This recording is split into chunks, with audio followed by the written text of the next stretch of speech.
Okay. Good morning. Morning. Okay. Welcome members of the, excuse me, I'm sorry. Welcome council members and members, liaisons and members of the public to the Council on Access and Fairness meeting. Thank you for joining us. We are using Zoom with the goal to foster a more inclusive environment and effective meeting. If you would like to comment during the meeting, please use the raise hand feature. Please utilize this tool to virtually indicate that you would like to speak in order to help the chair facilitate the discussion. A friendly reminder, this is a video conference meeting. Per Bagley key requirements, all cameras must be on for the duration of the meeting. If you're unable to have your camera on, you must indicate a reason for your unappearance during the meeting. Please be aware of the surroundings behind you. All council meetings will be recorded and posted to the State Bar's website. Zoom captioning is available. To enable, select live transcript at the bottom of your Zoom screen, then select enable transcript. Thank you. Thank you, Kim, and welcome everybody to our September meeting for the Council on Access and Fairness. I'll ask Elizabeth to start us off by taking roll, please. Yemi, Kamal, Present.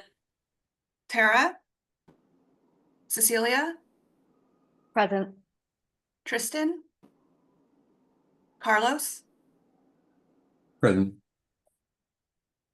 Angelica, Here. Yusuf, Present. Shalak, Present. Judge Michael. Present. Okay, we have a quorum. Thank you. At this point of the meeting, we will accept any public comment. Elizabeth, can you confirm whether we've received any public comment prior to the meeting today? We have not received any public comment. If there are any, thank you. If there are any members of the public attending the meeting that wish to make any comment about any item on the agenda, we will give you 3 minutes. Please raise your hand at this time. No one has their hand raised. Okay. I'm just going to give folks another moment. Still nobody, Shannon, or pardon me, still nobody, Kim? No, no problem. Still no one has their hand raised. Okay, thank you. You're We'll move welcome. on to the chair's report then. And I will start by introducing our new and incoming members of COAF. And I'm very happy to see you all here today. I thought what we would do is some very short introductions.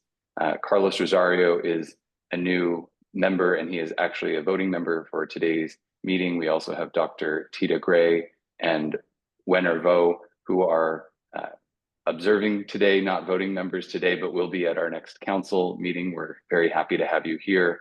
What I'd like to do to just facilitate a little bit of introduction is to have folks introduce themselves. And if there's a particular project that you have worked on COAF or will be working on COAF that you're excited about, interested in, passionate about, please share it. I know that there are a lot of them, so pick your one favorite that you're looking forward to so that we don't spend all meeting talking about our favorite projects. I'll start. I'm Michael Rhodes. I've been on COAF for 5 years. This will be my last meeting. I have particularly enjoyed working on the legal aid grant funding. That has been very exciting and really a nice project to work on. I'll pass it over to my vice chair, Dean Guinness. Hello, everyone. I am Shalak Guinness, and I've been on COAF for 5 years now as well, I believe. And one is so hard, Judge Rhodes. I will say that I have found particularly gratifying being able to come alongside the State Bar in the annual diversity report card and seeing all of their reflections on the hard work that's being done across our profession. And I will pass, because you're next on my screen, to Komal. Hello, welcome. I'm Komal Chokshi. I work for the Judicial Council, and I have been on the COAF for probably a little bit more than a year, so I was a recent addition before you. And I too really have enjoyed working on the legal aid grant funding. It's been really rewarding, and was really great to see all the great work that these organizations were doing. All right, Cecilia, do you want to go? Sure. Nice to meet everyone. Cecilia De Leon, I'm a senior lawyer at the Federal Home Loan Bank of San Francisco. This is my first full year on COAF, and working on a couple of working groups, but one that I find particularly interesting is the DEI Leadership SEAL program. And I will turn it to Yusuf. Great, thank you very much. My name is Yusuf Zakir. I'm the Chief Talent and Inclusion Officer at Davis Wright Tremaine. I'm about a year in as well, so one of the newer members, and I'm enjoying working, obviously with the council broadly, but also working on some of the artificial intelligence work with Judge Rhodes as well. But I'm glad to be here, of course. How about Angelica? Great. Hi, good morning. Angelica Salceda.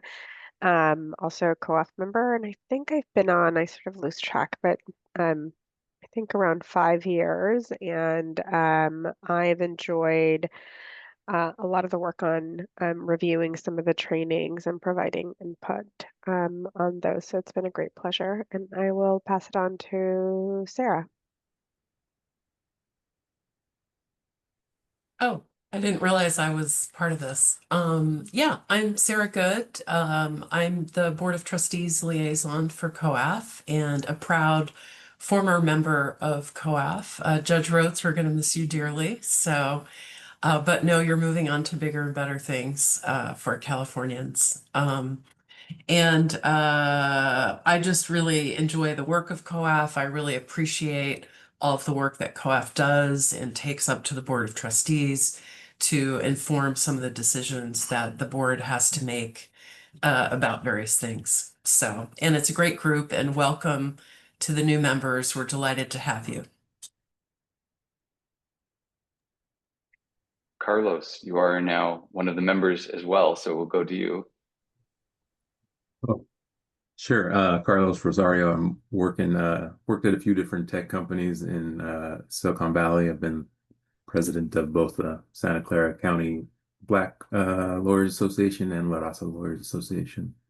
I haven't, this is my first meeting. I haven't had time to work on a project yet, but I did enjoy listening to the AI meeting that Judge Rhodes invited me to.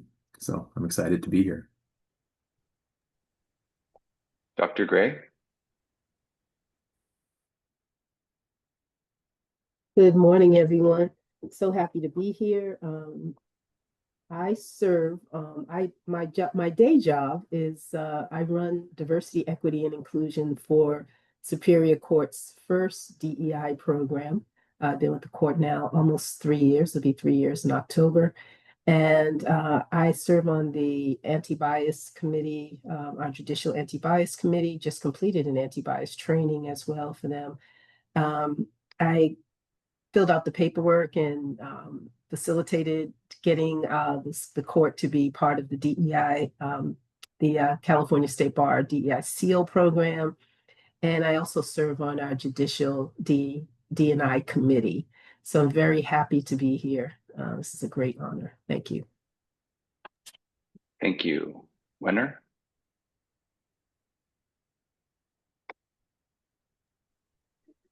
Hi, good morning, everyone. I'm very happy to be here. I'm a new member of COAF. I am a state bar ethics attorney on the defense side. I'm a senior attorney at Shaw Law Ethics. And prior to that, I was a judge advocate for 19 years. And I also work in the federal government at the Presidio of San Francisco. Thank you. Thank you. If Judge Diaz, if you're there and able to introduce yourself, we'd love to have the liaisons do it as well. But if not, we'll hear from you later today, I know. In the meantime, I will also ask the State Bar staff who do so much work for us to do a quick introduction as well. Elizabeth, I'll start with you. Sure. Hi, everybody. I'm Elizabeth Hom. I'm a program director in the State Bar's Office of Access and Inclusion. I oversee a lot of the DEI work that the State Bar moves forward, and I'm primary staff to COAF. And I thoroughly enjoy, I've really enjoyed working on the diversity report card and the attorney census. I feel like having that kind of data to inform our initiatives has been really important as we move forward in this space. So. Thank you. Shannon? Hi, everyone. I'm Shannon Crossley. I'm a program coordinator with the Office of Access and Inclusion. I support this lovely council. And I think my favorite thing to do, honestly, is to find food for in-person meetings. I always love to find the best for everyone. So thank you. We love it when you find the best food as well, Shannon. So thank you. And we lost Kim, but I will just thank Kim for being here this morning as well. And then Judge Diaz. Sorry about that. I had to answer a phone call. Good morning, everyone. I'm Judge Diaz. I'm out of Fresno County. This is now my, I believe, third COAF meeting I'm attended. I'm actually just learning. I'm finding it very interesting. And I've been part of the Judicial Council Advisory Committee. I started earlier this year, so I'm fairly new to this process, but enjoying it very much. Thank you. Well, thank you and welcome everybody. It's been great to work with all of you, and I look forward to seeing the work that continues to be done. We're going to move to our director's report. Elizabeth. I want to take a vice chair's liberty, Judge Rhodes, and on behalf of the entire council, I don't know if you all can, oh, shoot, my background. I'm going to unbackground for a moment. Please don't worry about I apologize. I should have been better prepared.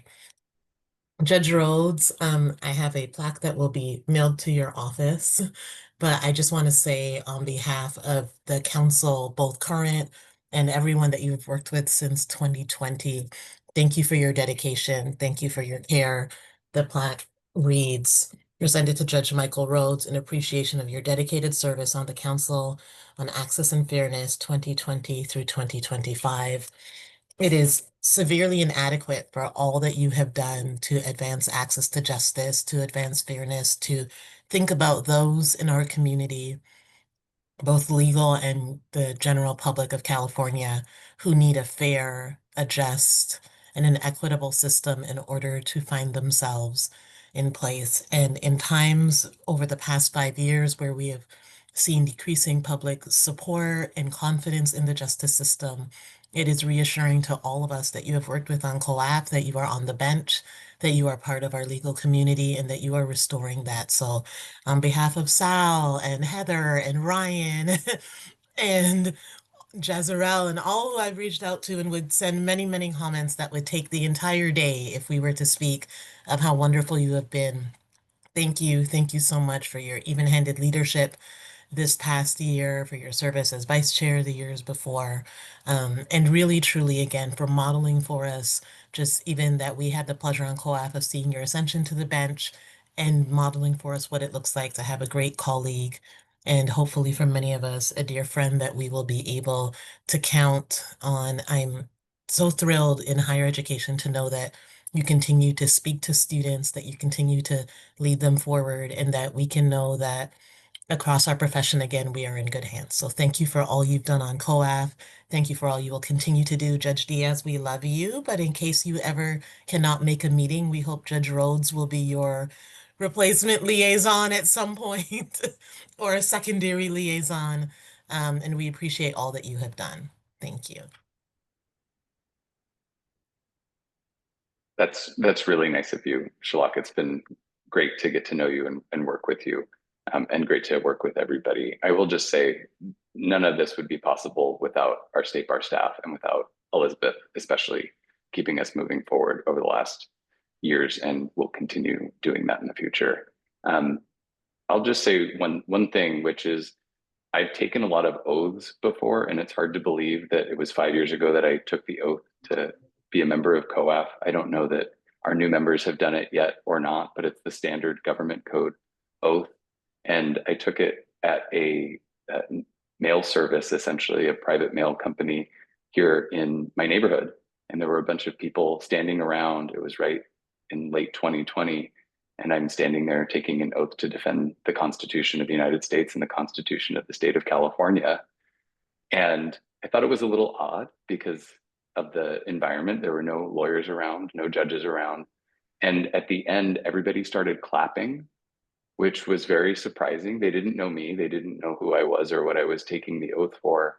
But it really struck me and affected me at the time, because all they knew was that I was taking an oath to defend the Constitution. And they knew that that was important. And they didn't know what it meant or what the details were beyond those words. And I think that's a lot of what we do on COAF and a lot on what we do when we're working in different bar organizations. The work isn't terribly public, although these are public meetings. A lot of it is out of sight of people's awareness, or they know you're on a board, but they don't know exactly what you're doing. And that's not the reason that most people are doing this important work for the recognition, for the limelight. They're doing it because it matters to them and it matters to the community. So that's really been what I've tried to keep as my guiding light over the last several years, and what has inspired me to keep working with all of you every meeting, every day. And I know you will keep the momentum and keep moving forward.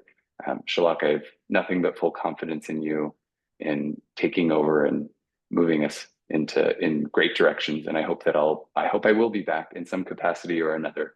And I'll be in touch with all of you, certainly. So thank you for everything. I will miss you all dearly. Okay, Elizabeth, over to you now.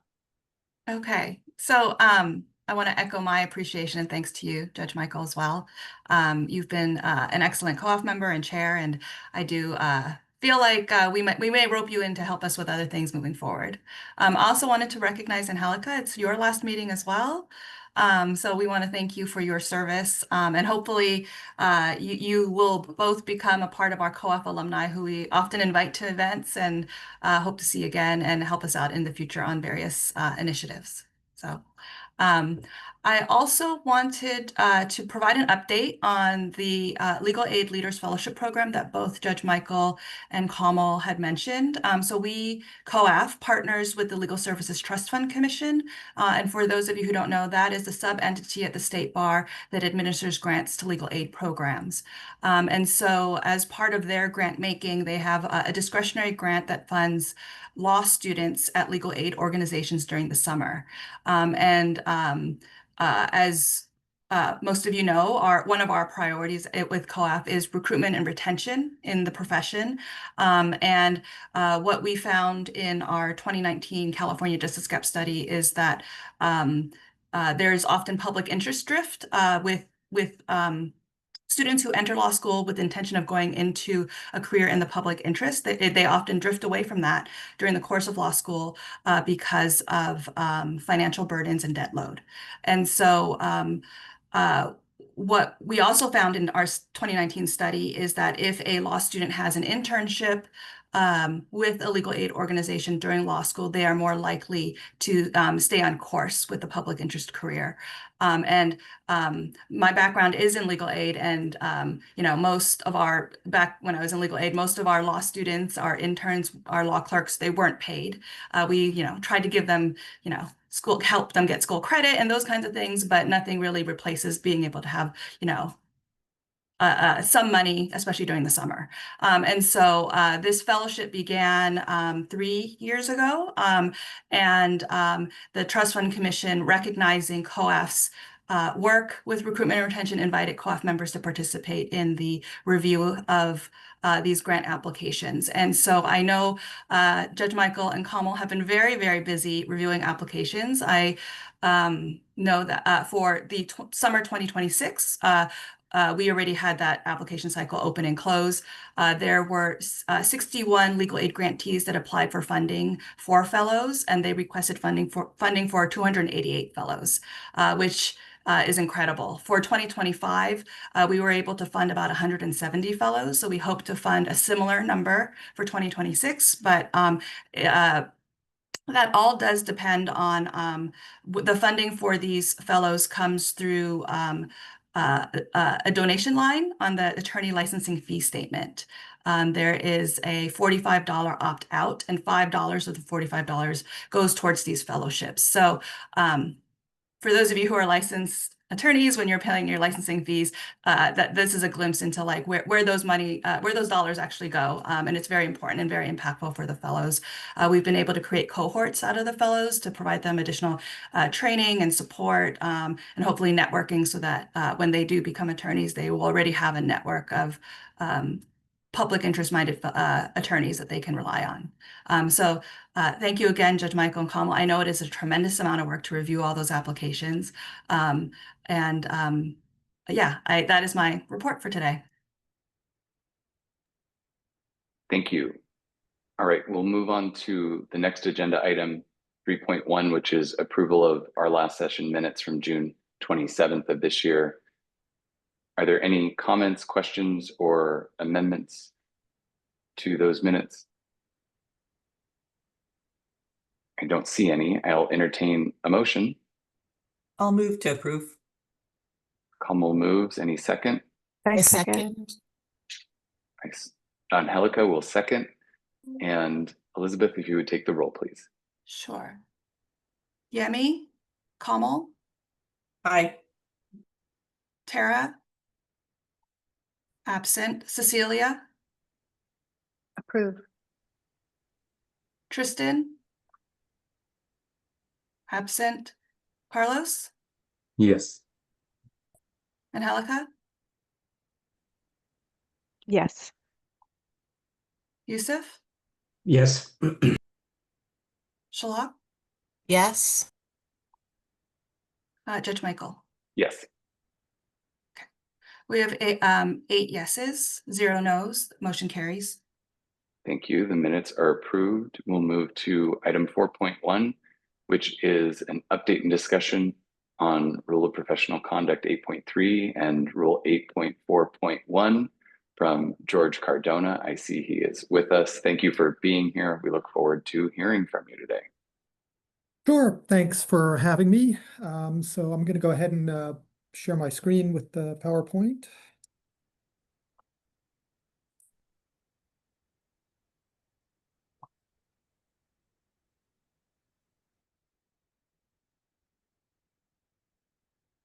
Okay, can people see that?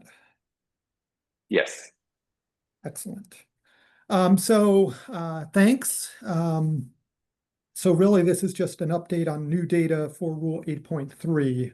I gave you the PowerPoint so that you would have it in the same format as the last time, so that it's the combined 8.4.1 and 8.3, but the updates have really been to the 8.3 data. And I'll just walk through what we've added in response to your requests at the last meeting. So one of the requests was for us to provide demographic information, not just for the respondents, that is for the attorneys who are of alleged. So when an 8.3 complaint is filed, it's a complaint from an attorney who's the complainant, and it's a complaint about an attorney who we refer to as the respondent. We had previously provided you with demographic information about the attorneys who were complained about, the respondents, and you had asked us to also gather, to the extent we could, demographic data on the attorneys who filed the complaints. In other words, the ones who were the sources of the Rule 8.43 complaints. And so we now have that. And what I've done is tried to put that on slides so you can see all 3 populations at the same time. That is here, for example, in terms of gender, you can see in the blue column the gender of the attorneys who submitted the 8.3 complaints. In the orange column, the gender of the attorneys who were complained about. And then the gray is our control, which is the percentage gender in the general active attorney population. And so you can see the comparison across. So for example, here, now you can see that for 8.3 complaints, 33.6% are submitted by females, whereas their active representation in the population is 43.17%. But only 25.94% of females are complained about. So you can see those patterns and draw what conclusions you want to across with this data, now seeing both populations.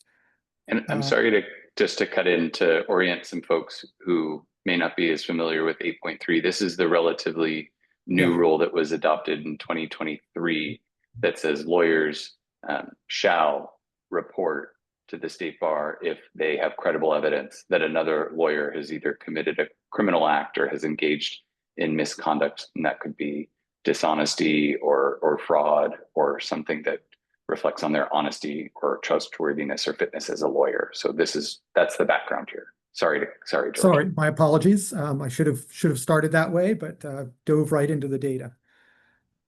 So this is the gender data. And as I go through, I'm just going to go to the slides. If you have questions about any of the particular slides, I'm happy to try to answer them. So we gave you that data for gender. We also did it for race and ethnicity so that you can see the comparisons of the various populations who are making complaints, being complained about as compared to their percentage in the active attorney population. So this would be race and ethnicity.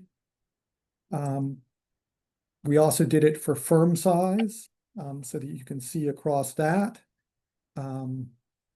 As you'll see here in firm size, the largest percentages are of both complainants and individuals being complained about are clearly in solo practice. And then it kind of decreases as firm size goes up. We then also tried to do it for sector with these definitions as to the sectors, government, public, private sector, nonprofit, corporate in-house, firm, and solo. And you can see the data here. It's primarily in firms and solo practice.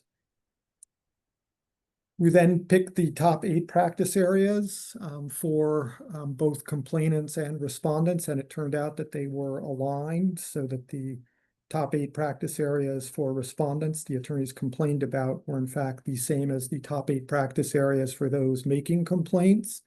And you can see here as well the relative portions and the populations across, with again the active attorney population as a control. So that's basically the demographic information that we gathered, and it's here. In addition, you asked for information on kind of what happened to these cases. And so for all of the cases, and this is looking at the cases since, I believe, August of 2023, which is when the rule took effect, through May 31st of 2025, which was when we had the data through. This is what happened to the cases. So of all of the cases that were submitted during that time period, 19% remain open, 2% have been abated, which typically the reason for abatement in those circumstances would be that there's other pending litigation that may address the relevant issues. And so we'll hold off on the disciplinary matter until that other litigation is resolved. And then 79% of the complaints have been closed. This is generally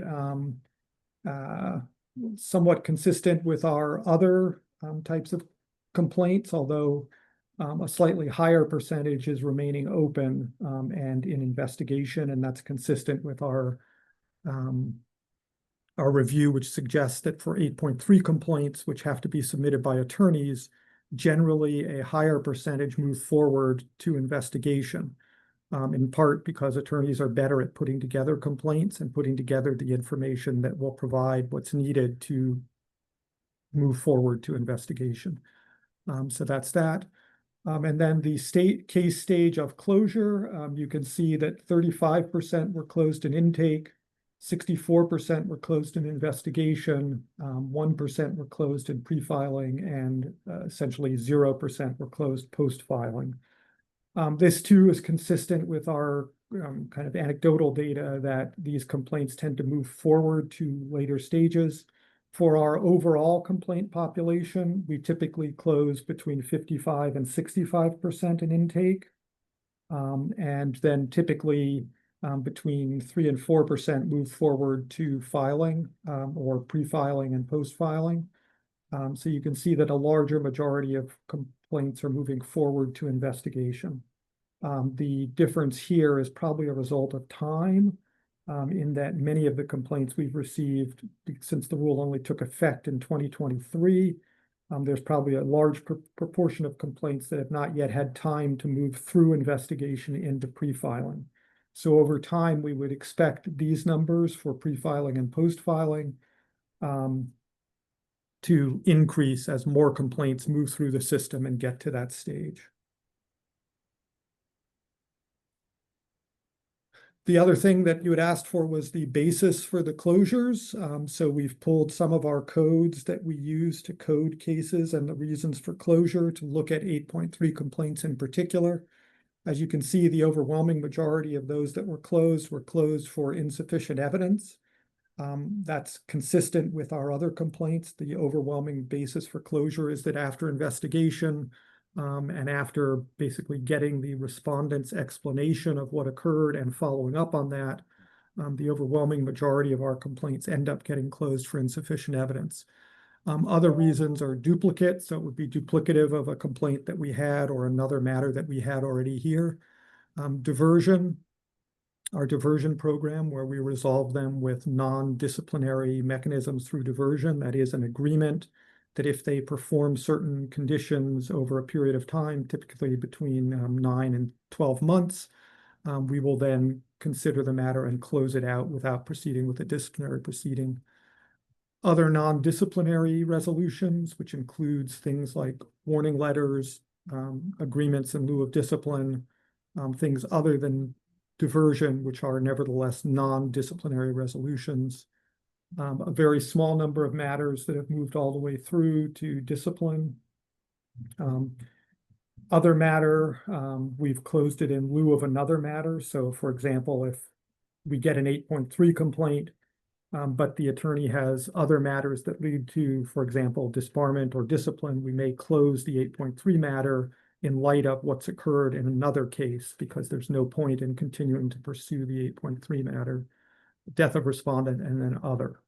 So this gives you a sense of why the Rule 8.3 cases were closed.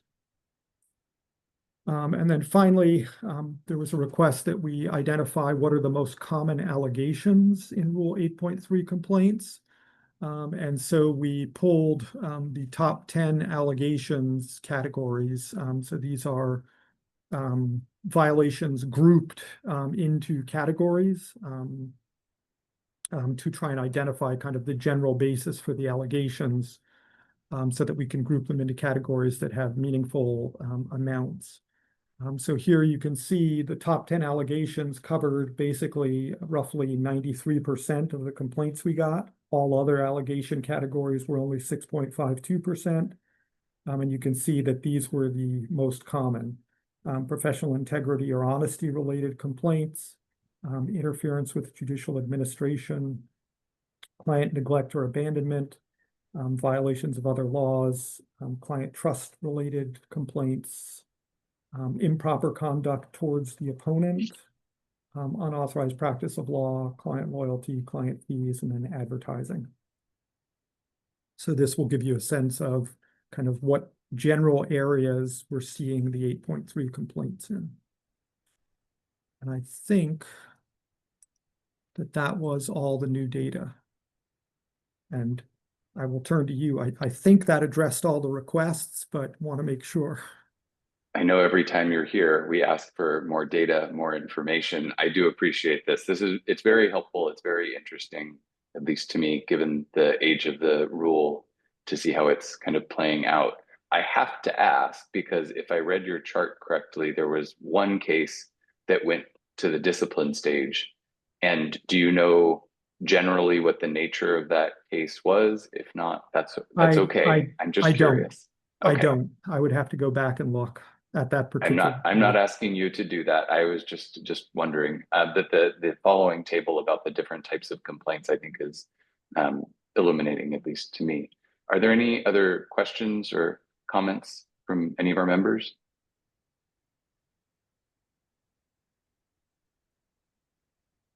I don't see any hands.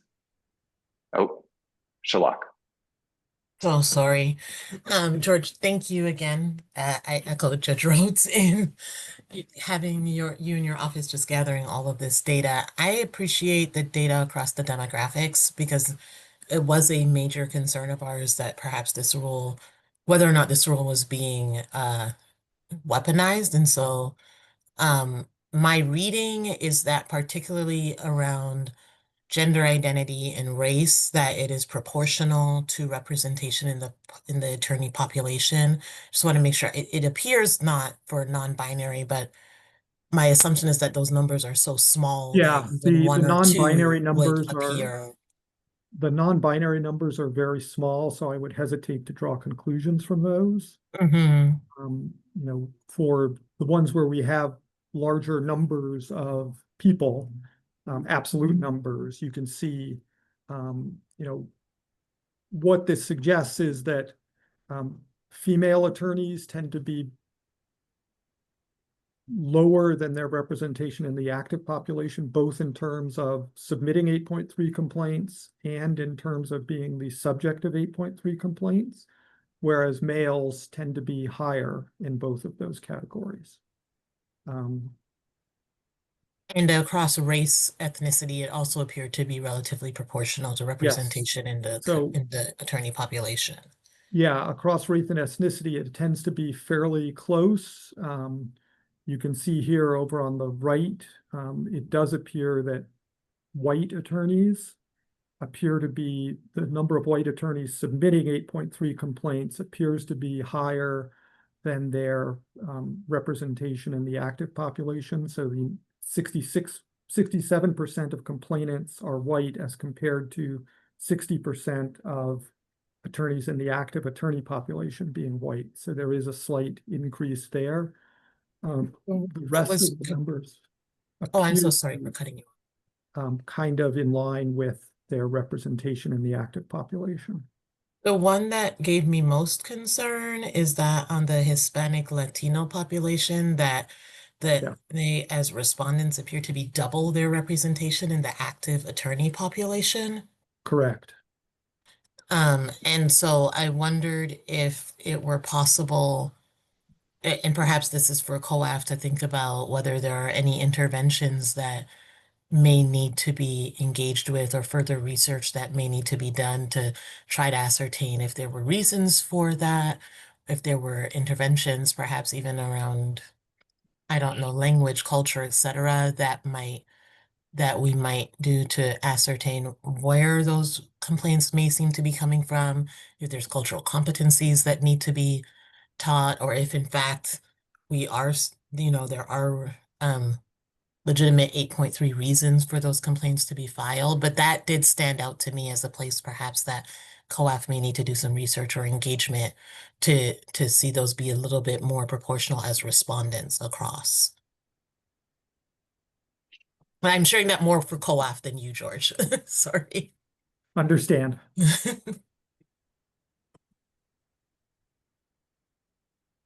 Any other questions or comments? I don't see any. So thank you again, George. I'll leave it to Shalak to come up with any further working groups or discussions among the COAF members as it relates to that going forward. We appreciate you and your team and all the work that they've done in response to our questions, George. So thank you again. Great. Thank you.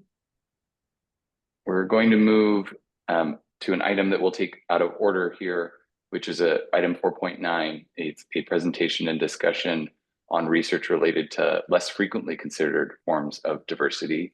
And I think I saw Erica and Mara is it just Erica today? I see Erica at least. Erica, take it away. Hi, good morning, everybody. Thanks for taking me out of order.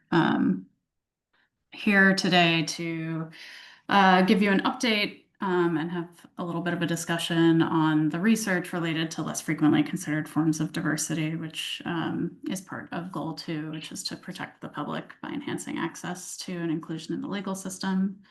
For those of you who don't know, my name is Erica Carroll. I'm a lead program analyst with the Office of Access and And my colleague Mara Vibey is a senior program analyst who's also been working on on this topic. So just a little bit of an introduction and recap. The 2025 COAF work plan includes identifying data supported practices that promote retention and advancement of a diverse and inclusive legal profession. And specifically with this topic, we're studying less frequently considered forms of diversity. Thus far this year, at the last COAF meeting in June, Mara presented on initial research regarding people with disabilities and veterans, and there was a little bit of discussion about the current inclusion status and barriers to both entry and retention for those groups, and ideas about what COAF might like to see in terms of resources made available. So since that meeting, we've done additional research, which is what I'll go over today. And we also had a working group meeting with Komal, and Tristan is also part of the working group. And so Komal, if you have any comments throughout the presentation, please feel free to jump in at any point. But after convening the working group, we discussed some additional topics and areas of research and ideas for addressing the findings. So again, a little bit of recap for the benefit of new COAF members, some topics from prior COAF discussion that had been suggested for research purposes are here on the slide. The ones that are bolded are the ones that we've already, as staff, started to look into. So disability inclusion and veteran status were the first two topics that we chose because those are data points that we have within the state bar. That's information that we collect as part of the attorney census every year. And so it was provided a good entry point for our research, and then use that as kind of a springboard for other investigation. We've also started to look into first generation law students and attorneys. There unfortunately isn't a lot of California specific data related to that. But there is a growing amount of national data related to that population. And so we found that to be kind of the next topic that seemed reasonable to start with. So, we can come back to the slide during the discussion portion if there's any other thoughts about some of these other topics. I will say that some on the list, such as socioeconomic status and religion, we're finding difficult to try to start research on that. That's not something that the State Bar collects, and just based on preliminary research, it's also not information that, say, the ABA or the Law School Council collects. So we are running into some areas where maybe there's just a dearth of information at this point. And I mean, I think that's something that can be worth discussing as well. But just to give you some insight into how we've chosen how to proceed on some of these topics so far. And then if Mara is here, I can allow her to present on this slide. If not, I'm happy to cover it. I'm here. Thanks so Okay, much, good. Erica. I appreciate it. This is a follow-up on our previous presentation to COAF. It was suggested that we look at the National Association of Law Students Affairs Professionals for potential additional resources. And in the process of doing that, I came across information at the National Association of Law Students with Disabilities, which we think would be a useful source to point to. It's a lot of collated information regarding scholarships that are available, disability organizations, and address both pre-law, LSAT resources, as well as bar exam resources for students with disabilities. So it's very wide-reaching and could potentially be useful to a range of different students without being outdated information, as a lot of organizations change their policies. So it was another useful resource that we identified. Thank you. And then turning to the overview of first generation research, when talking about first generation law students or first gen, that's defined by the National Association for Law Placement as students who do not have at least one parent or guardian with a bachelor's degree or higher. NALP produced some data indicating that approximately 23% of 2022 law graduates were first gen, but that proportion is higher among students of color, particularly Latinx students. 42% of them identified as first gen, Native American and Alaska Native students, 40% were first gen, and then Black graduates, 34% were first gen.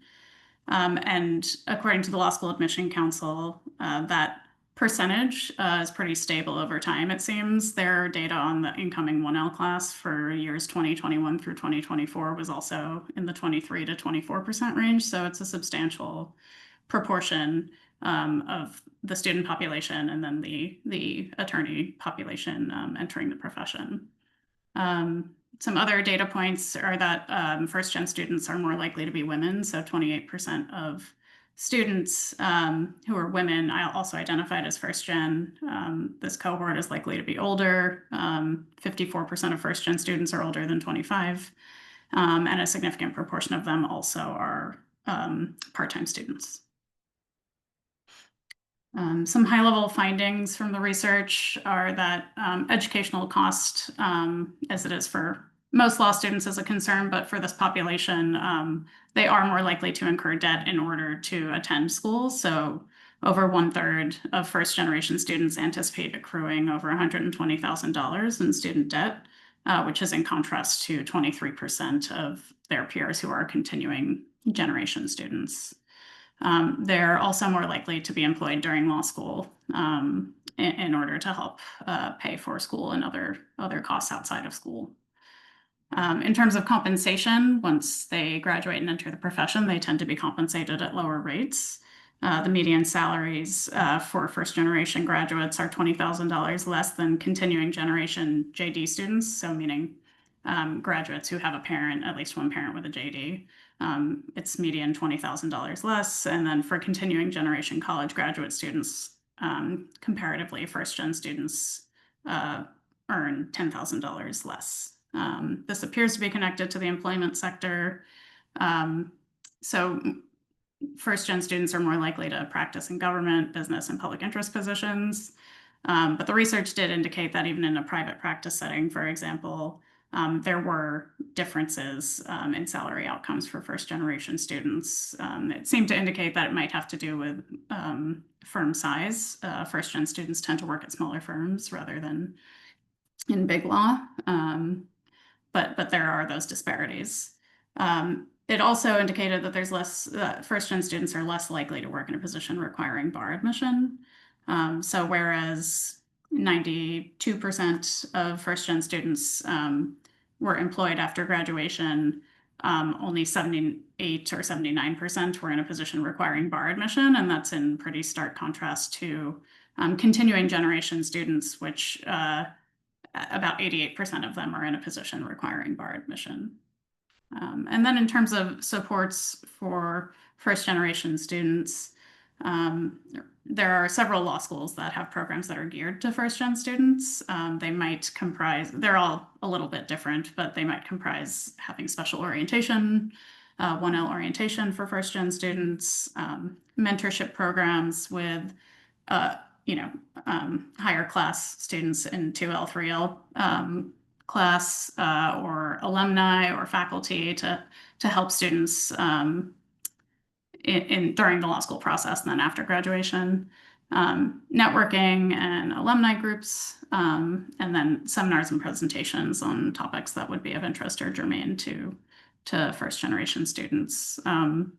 What was harder to find was resources for first-generation attorneys, once they're admitted to practice, that there are certainly some employers who do have a special focus on first-generation attorneys, but it doesn't seem to be quite as organized or widespread as at the law school level. So just to kind of summarize some of the barriers faced by first-generation students, some of the entry barriers to the profession are demands outside of school that require attention and impact the law school experience. So first-generation law students reported this infringement on their time, that 44% of them have caretaking responsibilities outside of school and bar prep, and are more likely to work during school, and felt that that impacted their ability to study or participate in school activities. They're also less likely to engage in co-curricular activities and participate or lack the information that would be helpful about the meaningfulness of participating in things like moot court or law review. 37% of first-gen students reported that they don't participate in any law school sponsored activities while they're in school. And they also reported a feeling lack of support when academic challenges arise, not necessarily having as large of a network of folks who may have been through this experience to turn to and ask for assistance or support. And then this population also might have a harder time passing the bar. So Access Lex had a study that found that academic performance and bar performance are closely related and that student engagement can enhance both. And so that large proportion of students that aren't engaged in law school activities or not receiving the academic support they need, it is then having an impact on things like their ability to pass the bar. And then retention barriers, sort of as already summarized, lower paying jobs coupled with higher debt is placing a lot of financial pressure on a lot of first generation attorneys. And then less help navigating or understanding the workplace once they've entered presents a barrier to their retention.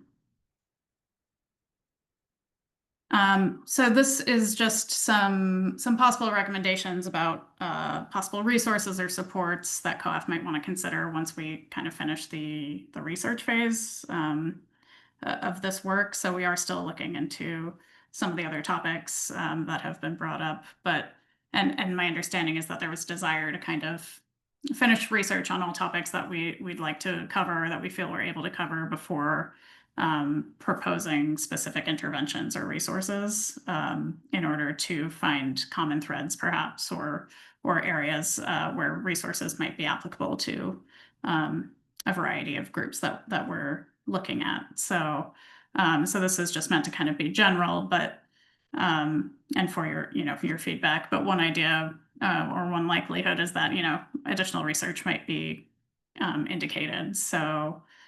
Some of these topics, there might not be a lot of existing research. And so coming up with recommendations to expand the data available and in order to use that or looking into other industries' progress, any supports that they might provide in terms of DEI, that's another area that we can look into. And then general supports for students and attorneys. So loan repayment assistance programs and wellness resources might be options in terms of recommendations that might emerge from this. For example, with the first gen example, LREP programs may be particularly of benefit to first generation students and attorneys. Or encouraging fellowships for these individuals. There are some fellowships that already exist, but encouraging and heightening awareness of the resources that are already out there. Educational opportunities, so trainings, MCLE programs. I believe a public awareness campaign was mentioned at the last COAF meeting, focusing on addressing the resurgence and stigmatization of disability. Those are examples of educational opportunities that we might want to explore. And then opportunities for peer and community support. So identifying and recommending programs or groups that might be developed, for first gen students, for example, encouraging development of a first gen focused professional network. So these are just kind of the general categories of possible recommendations, but open to hearing your thoughts either on these or additional ideas that you might want to share. So our next steps, as I mentioned, are to continue researching the current and additional topics that we might not have reached yet, and then developing specific recommendations. So there might be that possible overlap among the topics for the data supported practices that COAF might want to support or promote. And then obviously there'll be a need to prioritize kind of short-term and long-term options to address the barriers to entry, retention, and advancement in the profession. So want to hold it open for any discussion or feedback on the topic, but appreciate the time to give you an update on where we're at in the past couple months. Thank you, Erica, and thank you, Mara. Very interesting work. Anybody have any questions, comments, thoughts about the first gen part or any other part of the project and working group? Kamal. Yeah, is one of the goals to potentially change or add categories to that annual attorney survey that people do? I think But I can take that, Erica. okay. Yeah. Not at this time. We don't have plans to expand the survey. I mean, the attorney census is quite extensive. And so I don't think there are, but if there are, if COAF has a recommendation, we have Josiah here who'll present on the report card shortly. So, we could talk about that, but there are no current plans to expand the questions.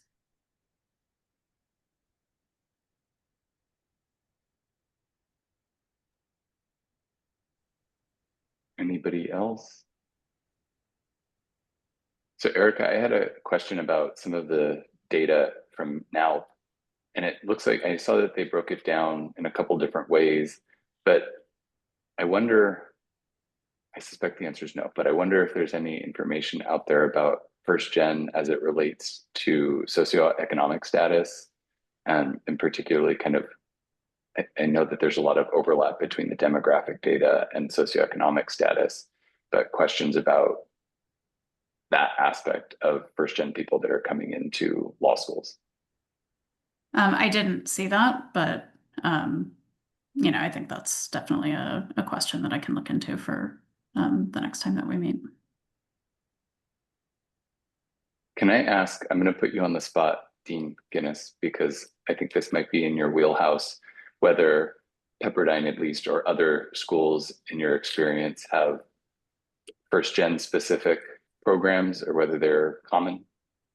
Yeah, I think I was just actually looking up some information to share from a listserv that sorry, I've got two screens, that's why I pointed that way. One of the challenges, so Pepperdine and many other schools, at least many other ABA accredited schools, ask about first generation status on applications so that we can start to track that information. A challenge is that, as I'm sure you saw, Erica and Mara, some people define first generation in law as being the first person to attend law school versus some people who define it as the first person to attend any type of post-secondary education. And so we find some malleability across the data, as again, I'm sure you all saw, where depending on who you talk to, is 29% of your student body first gen, is 42% of your student body first gen, depending on how you're defining it. So we and many other schools have taken a broad definition. We give both to the students and say, if either of these categories apply to you and you would like this support, we invite you to engage. It's harder for data purposes, but we find it necessary or important to be more inclusive in the programming and to provide that support. Many schools like us have both student organizations and formal university programming. If I remember correctly, I want to say it's USC that recently started a center for first generation students and provide support that way. So Erica or Mara, that might be a good place to connect. That's certainly at least at a California law school. Yes, I think it was because I was speaking with their admissions dean and I was jealous. And so they have a center that provides some of that comprehensive support that you all were talking about, from even pre-admission all the way through to going across their career development and postgraduate support on bar passage, on employment, making sure they're aware of the opportunities that arise in clerkships and so on. Another area that this has been coming out has actually been in the career services and development space, where we have been talking about first generation students, their knowledge of opportunities that are available, their access to those opportunities. Some of you may have heard that recruitment timelines for big law, as we call it, have been moved significantly. And so many law firms now are actually planning for this cycle. Brace yourselves, friends who know about law school, to be doing their recruiting at the end of January of the 1L year. With some what we call pre-recruiting then happening in the fall semester, which for some of us who think about access, have real concerns about those students who may not know that this exists. Like, we're not talking about grades and if they've acclimated, but they just don't know this is an opportunity and that they should be applying for their postgraduate opportunity in their first year of law school, much less be attending those networking events and meeting those people in October, November, when we are telling them it's so important to focus on their grades. So that has become a very substantive conversation in the career services space on how to communicate that information in a way that does not also tell them that this is the job they have to do, or it is the only marker of success. We're sensitive to the public services drift, that public interest drift that Elizabeth alluded to in her director's report earlier today. And it's clearly, this is my soapbox. I could go on for forever. I don't know if that was helpful to you all, but it is a space that many are thinking about, again, all the way across the timeline that Erica and Mara presented about. So from recruitment and how to access, how to find and bring those students in and create law schools a space that's there for them. We have concerns about shifts to public, to financial aid and the impact that will have, particularly on first generation students and particularly first gen students of color who typically are not coming from financial backgrounds where the caps on loans will not be insignificant to their ability to pursue this type of higher education. And then, of course, there's their academic support. So the other piece is that many law schools are doing targeted support towards first gen students under the umbrella of their academic support programs. So you might not have found them as separate programs because they're more housed in academic support spaces. And then those spaces are recognizing, hey, our first gen students may need more. So under that umbrella, let's deliberately reach out and tell them to come to this workshop, put some extra focus on the faculty member that may be reviewing their outlines, that the student mentor they're associated with, that type of thing. And then again, through to career services and development. Sorry, Judge Michael, you started a firework there. No, I literally asked for it, and I appreciate it. That's why I value it. I value your views on that. And I wonder whether COAF would be looking at getting involved at what particular stages, I should say, COAF would be interested in getting involved, and whether it's at law school or with bar associations that are addressing the issue with new attorneys who are first gen or who are first gen law students, who I'm sure are facing some similar challenges when it comes to navigating spaces and knowing about things like bar associations, for instance, or the Inns of Court or other type of networking opportunities that wouldn't be necessarily visible unless you knew about it. I'm So not thank you. aware of any bar associations that are specifically like the First Generation Lawyers Bar Association or something. I don't know. Are any other members aware of any of those? Or subcommittees on regular are there bar any, associations? sorry, Shalak, I was just gonna say, are there any affinity bar associations that might have committees or focuses on first gen? Dr. Gray? Hi, so this is so timely because I actually have a career development company firm where I just started working with San Diego State University because I used to teach there and I was an assistant dean, and I started a program working with the career development services. And so now they're asking me to kind of come back and possibly look at working with them, but also to our former career services director is now I think he's the assistant provost for Stanford in career development. And so he and I are also going to meet to talk about how to incorporate different opportunities in career development to get students more prepared. And we talked about specifically first gen. So I'll look into this as soon as I talk with James. I'll come back and have a little bit of, and I'll be very specific to sort of the things that we talked about that might be helpful information to bring back. And I'll see if they have some programs for first gen there. Yusuf?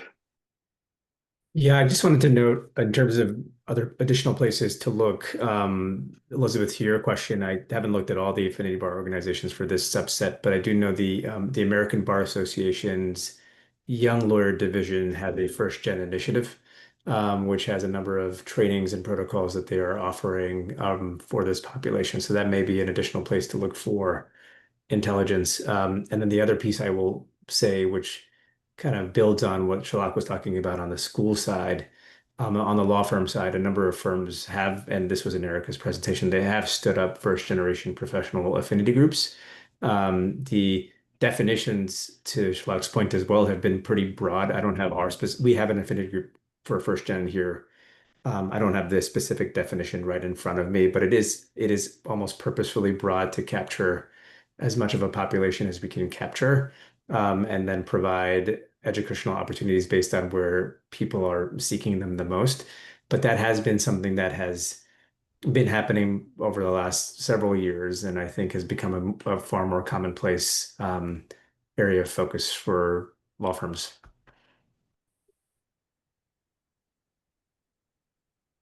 Shalak? This may be appropriate towards the end, more appropriate, so Elizabeth can guide me towards the end of our meeting today, when we discuss the work plan and even more to table for the next year's work plan. But I wonder if it might be good to establish a working group that's specifically around this that can work with State Bar staff to, as Yusuf said, to gather information about firms that have first generation affinity groups, reach out to bar associations that may have first generation targets, schools, etc., and start to put together, it may not be comprehensive, but maybe a list or guide of places that first gen law students can turn to for support. So even if they're not going to that law firm or going to that organization, as we saw with other things, just knowing the people exist and are across the industry can provide real psychological benefit. And so if they can even know that those things exist, we can perhaps with the Law School Council disseminate that the law schools can share with first gen groups, and again, just create more of an intra-community support system for first generation lawyers that might start to address some of the issues that Erica and Mara highlighted in their presentation. I think the same as well for the disability portion of the presentation that you all raised as well, that I think it would be valuable and useful to have a working group that looks at that. But Elizabeth, this may be more appropriate later or when we talk about next year's work plan. Yeah, I think probably more appropriate when we talk about next year's work plan. And also, I think since we're doing a lot of research right now, I think doing all the research and then figuring out like what we want to move forward on, so that we're not having 15 new working groups for next year, just to pace ourselves a little bit. But yes, those are great ideas. Anyone else? Well, thank you so much, Erica and Mara. Obviously, Kamal, sorry. Yeah, something I just wanted to touch upon briefly in case people have ideas is, there's that one slide that was about the different categories that we could look at in terms of diversity. And one of the ones that I've always found really interesting, but also very sticky is the issue of cultural differences.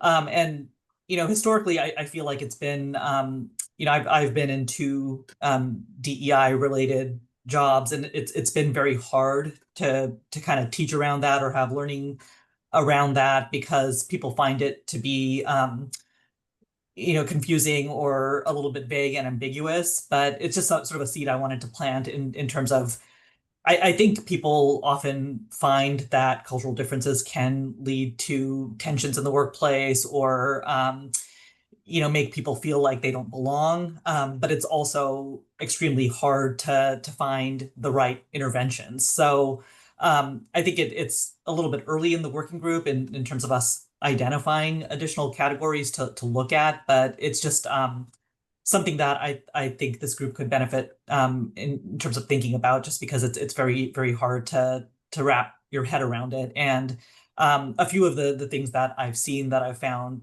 useful are I did something called the Intercultural Development Inventory, which kind of goes to helping people develop more cultural humility and And it's also been helpful to, look at just sort of what I would call surface cultural differences. Like there's a picture that I see really frequently, which is an iceberg, and they show kind of the top of the iceberg, the part that's above water, being things like differences in food and differences in language. And then there's the part of the iceberg that's under the water, which is stuff like differences in communication style. And I think understanding cultural differences is really helpful. So I've been racking my brain trying to think about if there's something that we can do that makes it a little bit more easy for people to understand, in terms of how culture comes into the workplace and particularly the legal profession. And then for the working group, one of the things that I found to be kind of useful is McKinsey & Company has some reports that are not law specific, but they really have some cool ideas around how culture comes into the workplace. And one of the things that stood out to me is they have a specific report that pertains to Asians and just kind of how their cultural differences have impacted their careers, including feeling like a perpetual foreigner, even if they're say third generation.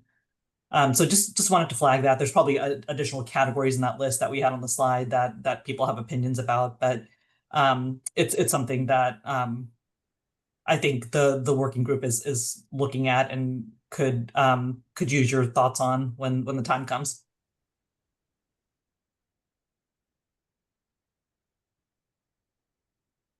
Great. Well, thank you everyone for another good discussion. We look forward to seeing how that turns out and what the next steps will be. We'll move then to 4.2, which we have Josiah here for. It's the update and discussion on the follow-up study of racial disparities in the attorney discipline system. So I'll turn it over to you, Josiah. Thank you, Judge Rhodes. Good morning, everyone. My name is Josiah Sweeting. I am a lead program analyst in the Office of Research and Statistics, and today I will be discussing some very preliminary future research topics for the Attorney Discipline Disparity Study. So let me go ahead and share my screen.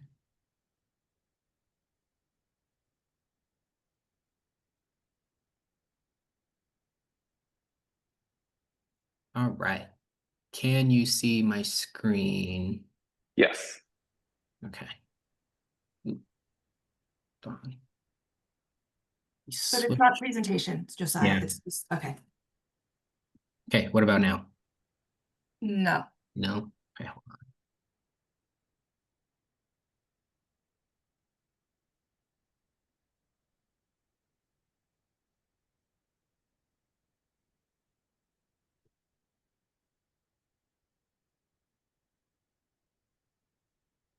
Bear with me.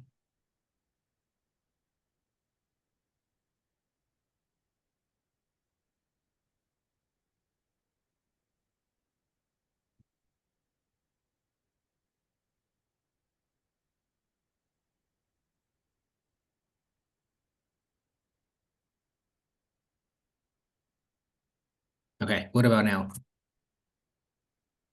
Not the presentation. Okay, sorry about this.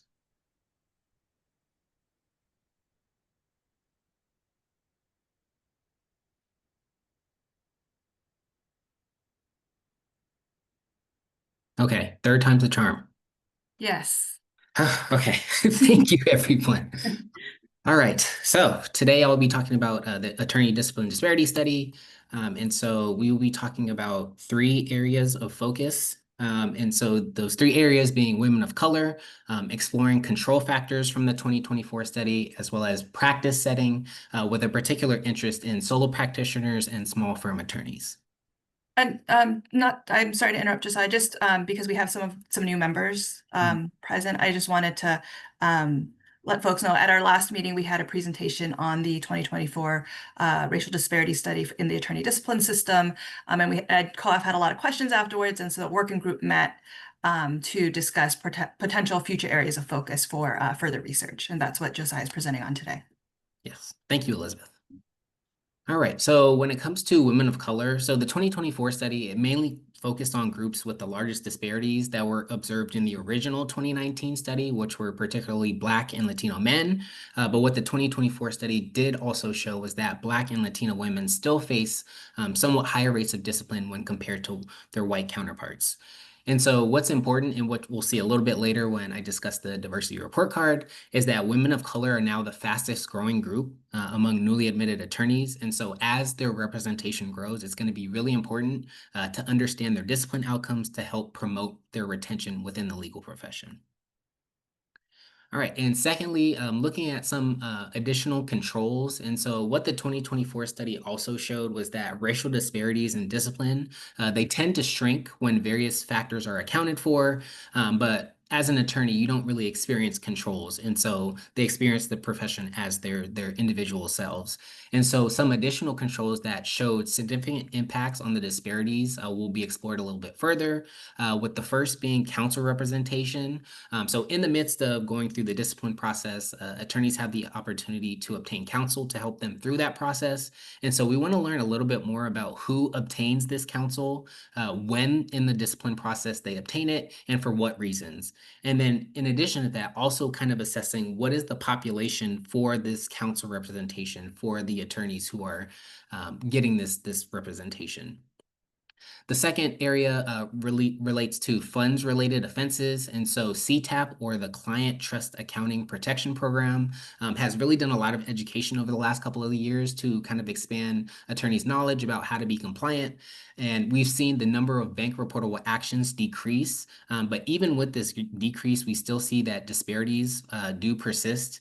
And so what we want to do is learn a little bit more about what are the risks for offenses related to these funds-related offenses, and then also the outcomes, and then with a specific focus on solo practitioners as well as these small firm attorneys as well.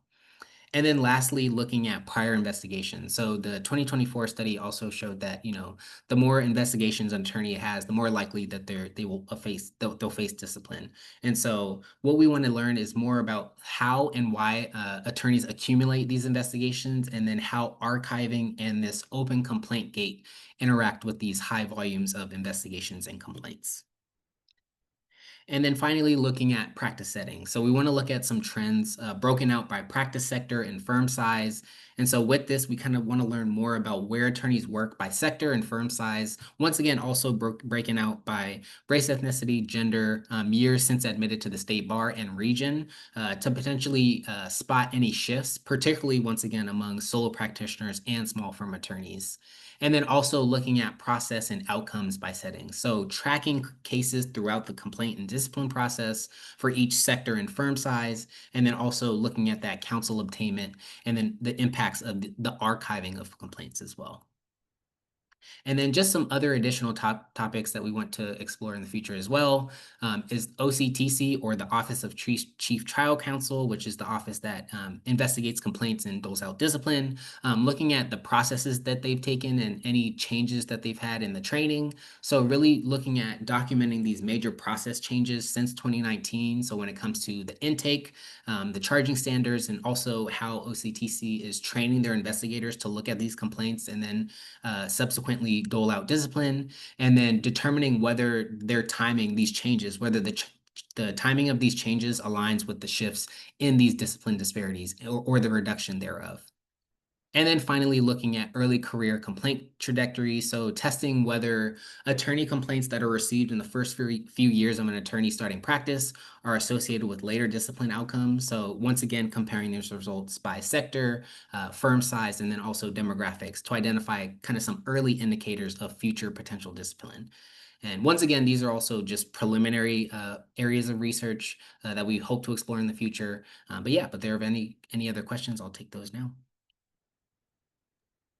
Thank you, Josiah, and especially for the new folks, the two big studies that you might be interested in reading to get more background is the study from Dr. Farkas, which was the first study that Josiah was referring to, and then the State Bar study from 2024 that was published in 2025, but it's the 2024 Attorney Discipline Disparities study.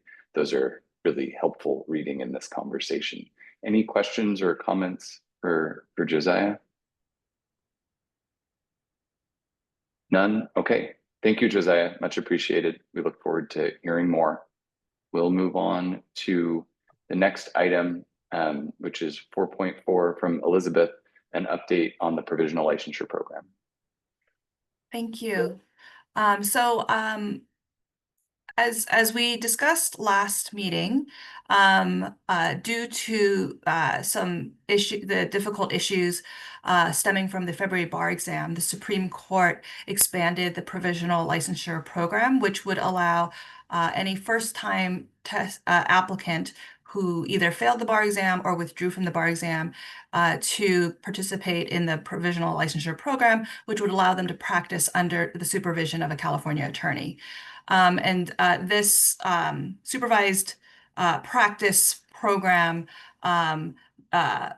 has some similarities to some of the issues that COAF has studied in the past related to the Blue Ribbon Commission on the future of the bar exam. And so at our last meeting, we had an update on the PLP, the Provisional Licensure Program, and talked about how COAF could support both the provisionally licensed lawyers, PLLs, and their supervisors. And so we had a working group that came out of that. So thank you to Cecilia and Tristan. We had a first working group meeting to discuss possible resources or supports that we could provide, and the group decided to develop a resource guide with links to trainings and articles and other things that might be helpful in supporting their success. And then we had a second meeting with a representative from the Legal Services Trust Fund Commission, who's familiar to us all, Judge Kristen Rosie. The Legal Services Trust Fund Commission, as I mentioned earlier today, they administer legal aid grants in California. Due to some fortunate timing, that the Legal Services Trust Fund Commission was able to develop a discretionary grant related to housing that would allow inclusion of a postgraduate fellow. So this could be an attorney licensed early in their career, probably 1 to 3 years, or a provisionally licensed lawyer. So that request for proposals is actually out with our current grantees now. And so we're hoping to encourage them to hire fellows and PLLs through this grant program. And so assuming that there will be a cohort of fellows, the working group, along with the Trust Fund Commission, would be able to work together to develop additional supports for this specific legal aid cohort. And that could include trainings and other kind of networking opportunities. So more to come on that, but it is very exciting work. So thank you again to Cecilia for your participation in our meeting so far. Thank you, Elizabeth. Any questions or further comments? I don't see any hands. Okay, we'll keep moving. Josiah, we're going to turn back to you, I think, here for a presentation of the 2024 Diversity Report Card.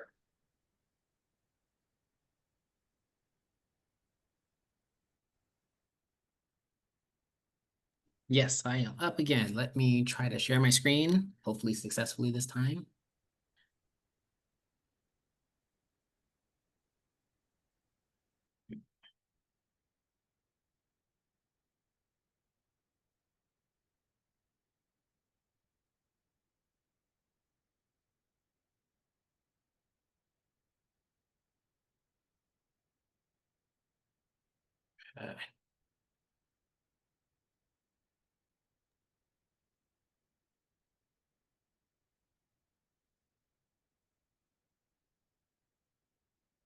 Okay, how did I do? Well done. Nailed it. Okay, great. Getting better. All right. Good morning, everyone, again. Today I'll be talking about the 2024 Diversity Report Card and just a summary of the key findings. All right, so just to start off with a brief overview. So the 2024 Diversity Report Card illustrates the demographic makeup of California's 2024 attorney population as compared to California's adult population. This report also explores demographic patterns in newly admitted attorneys to the state bar in 2024.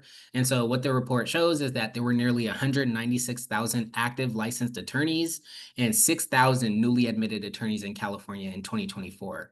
And although California's legal profession has become more representative of the state's population, the attorney workforce still doesn't quite fully reflect the state's rich diversity. And if you would like to read further, you can find the report on State Bar's website at this link right here. All right, so first I'm going to talk about the diversity of all of the active licensed attorneys in 2024. So as I mentioned, there were approximately 196,000 active licensees in 2024. And if we first take a look at race ethnicity, we see that white people are 64% of California attorneys, but only 37% of the state's adult population, meaning that they're overrepresented in the attorney population as compared to what they represent in California. And on the flip side, we see that people of color account for 63% of the state's adult population, but only 36% of California's active attorneys. So the flip. So people of color are somewhat underrepresented when looking at it from this lens. But if we break this people of color category down further, we can see a little bit of nuance. And so what we see here is that attorneys who identify as being multiracial comprise 8% of all active attorneys in 2024. And this is actually 4 times more than their share of California adults statewide who identify as multiracial. On the flip side, when it comes to underrepresentation, we see that Latinos comprise 37% of the state's population, yet only 6% of California attorneys, and Black attorneys are about 6% or Black residents are about 6% of the adult population and only 3% of all attorneys. And Asian attorneys, their representation is somewhat comparable to the attorney population and the state population. The same thing with Native Hawaiian and other Pacific Islanders, and the same with Middle Eastern and North African attorneys as well. And so in California, we've seen that typically the largest racial ethnic groups are Latino and Asian. And so the state bar starting in 2023, we wanted to get a little bit more nuance and give attorneys the opportunity to report more clearly about what their actual ethnic identities were within these larger subgroups. And so in 2023, we saw that in nearly 2/3 of Latino attorneys identified as Mexican, followed by about 10% identifying as South American, and then switching over to Asian attorneys, nearly half of them identified as either Chinese or Korean. All right, so the next thing we'll look at is gender identity. We see that women are half of California's adult population, but are just 44% of attorneys. So they're slightly underrepresented when it comes to the attorney population. And then we also see that 1% of attorneys identify as non-binary. And then when we look at the intersection of gender identity and race ethnicity, we see that white men comprise the largest group of attorneys at 38%, despite being only 18% of the state's adult population. And the next largest group is white women at 26%. And then also we see that men and women of color each account for 30% of California's population, but less than 20% each of attorneys. And moving on to attorneys who identify as transgender, LGBTQIA+, veteran status, and people with disabilities. For the most part, we see that all of these are pretty comparable between the active attorney population and California's adult population, with the exception of attorneys with disabilities. So we see that attorneys with disabilities comprise just 6% of the profession, whereas California adults, nearly 1 in 4 or 25% report having at least one form of disability. So attorneys with disabilities are significantly underrepresented in comparison to their representation in California's population. All right, and so the next couple of slides that I'll be talking about will only refer to the about 6,000 attorneys who are admitted to the state bar in 2024. And so as I mentioned, there are about 6,000 newly admitted attorneys. And so essentially for the last 50 years or so, this is in alignment that the state bar has admitted an average of 5,000 to 6,000 attorneys per year. And so what this chart shows is that in 1970, we see in the dark blue bar, we see the percentage of people of color, and the light blue bar is the percentage of women. And so we saw that in 1970, only 3% of attorneys were women and 6% were people of color. But if we fast forward all the way to 2024, we see that now women and people of color each comprise 57% of all newly admitted attorneys, which marked all-time highs in representation for both. And then once we look at the intersection, once again, of race, ethnicity, and gender identity, since 1990, in this case, we see that in 1990, white men were nearly half of all newly admitted attorneys. But in 2024, they were just 23%. And in a similar fashion, white women's share of newly admitted attorneys also decreased from about 34% in 1990 to 19% in 2024. And then if we look at the flip side, we see that the share of newly admitted attorneys who are men and women of color increased by 13% and 26% respectively since 1990. But we see that, as I mentioned in the earlier presentation, the increase in the representation of women of color has outpaced that of men of color. And now women of color now constitute the largest group of newly admitted attorneys. All right, and that's all I have, and I'll take any questions.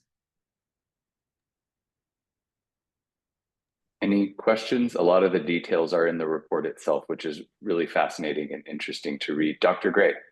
Yeah, I'll actually go and look at the report so I don't take up any time. My question was just around was any of the data looked at from the standpoint of intersectionality? Yes, yeah, in terms of race and gender, that's our intersection focus. Thank you. Yeah, and we go beyond just women and people of color. We actually break it down to each race. Yeah. I don't mean to discourage any questions by referring to the report. So if you have questions, we have Josiah here to answer them. So please ask them. Anybody else? No? All right, Josiah, thank you so much. Oh, Shalak. Sorry, I actually wanted to ask a question that wasn't specifically about this report, but just the response to the reports in general. I believe this is the 6th year that reports, 5th year reports have been published, 6th year reports have been published. Sorry, I'm always out of whack. Anyways, I'm curious just to know from the general sort of attorney population, what the response has been. I know that starting after the 1st year, the reports have started to include the calls to action or suggestions for future work that across sectors may be done to help support inclusion, diversity, and equity within the legal profession. And I'm curious just your reflections or Elizabeth's reflections on interactions with the reports as they've come out, responses to them. I'm hoping and assuming that I'm, what do they say, pitching you a home run here, or giving you an alley-oop for a good dunk. I'm more comfortable with that reference. But I'm just curious about it for the sake of our work. Yeah. Oh, go ahead. Oh, well, I can say I in my experience, we've had really very positive response to the reports and our data collection. I know that when we first began to do this in 2018, we did our research and tried to come up with the best attorney census questions we could. And I think one of my very first interactions with Judge Michael was, hey, you could improve on some of the questions. And we did. And I feel like we've done that over the last 5 years in terms of getting feedback from various stakeholders and experts in the field on so that we can help attorneys identify themselves as best as they feel comfortable. So it's been very positive. I know that we've received a lot of requests for presentations to various local and affinity bar associations. We've received requests for various analyses. We have a lot of data points. I know when we first deployed the census, the response rate was incredible. And so I think the data set is huge. And so I think over the last couple of years, we've been trying to do additional analysis like this kind of disaggregated data for like the Latino group and the Asian group, right? That's been my experience. It's been overwhelmingly very positive. And that's why I said earlier is one of my favorite projects to work on. Yeah, and I think it's also ever evolving because if you look at the report, so 2023's report was done in Folion, like this big, pretty report. This year was just a PDF, but moving forward, we're actually going to be publishing the diversity report card in dashboard format, which will allow it to be a lot more interactive. So users can play with the data, like look at whatever metrics they want to look at, whatever factors they want to look at. So we really want to make it more interactive so they can see exactly what data they want to explore. So yeah, we're looking forward to that as well. What about the action steps? Have you heard, and this would obviously be completely anecdotal, but any responses across sectors to seeing the data, seeing the calls to action and suggestions that the State Bar is providing as a result of those data sets. I recall like the last one that focused on attorneys leaving the profession, right? And then suggestions around mentorship and support. Or what could we do, or perhaps this is again future thinking, to create actionable things so that way the types of progress that's being reported is sustainable across the profession? Yeah, yeah, we've received very positive, feedback as well, for like calls to action. For example, I think, folks were able to, bring some of the actions to their employers to say, hey, can we do this? Can we try this? The State Bar kind of supports this and thinks it would be helpful for for inclusion, and belonging. I think, yeah, it would be great to have COAFs thinking on how we can continue to promote it, especially with, as we are presenting you all with additional data sets and analysis, because I think additional issues are surfacing, that could be addressed in different ways. Yeah, and last year was our first ever profile of inactive attorneys, which kind of explored who was going inactive in the profession, for what reasons, and how soon. And so there is a whole research agenda that's being developed around that as well. So that'll be coming in the future as well. Thank you, guys. Thank you so much. This was how I got my intro to COAF, as Elizabeth said. So I also will continue to follow this closely and appreciate all the work that you're doing to build it out. We're a little bit ahead on our schedule, which is great. And I see Danielle is here, so we'll move forward with an agenda item that was slated for after lunch. And it will be 4.6, which is the update and discussion on the DEI Leadership SEAL program. Perfect, thank you. Let me go ahead and share screen. And while this is pulling up, hopefully the version I would like. Yep, that looks promising. Another point to Shalak's question about feedback on the diversity report cards. The DEI Leadership SEAL employers are also always very eager to see the new reports, because there's an action item in the DEI Leadership SEAL program around comparing the employer's attorney population and attorney hires to that demographic. To that diversity report card. And so we always get questions. Folks are itching to see that every year when it's coming out. Alrighty, so for those that I haven't met yet, my name is Danielle McCrae, and I'm a lead program analyst in the State Bar's Office of Access and Inclusion. I'll be chatting about your next two items. I don't know if we'll get them both in before lunch. I don't know what the plan is, but that's the goal. And yeah, I work closely with Elizabeth and COAF on the DEI Leadership SEAL program, but various DEI and access to justice initiatives in our office.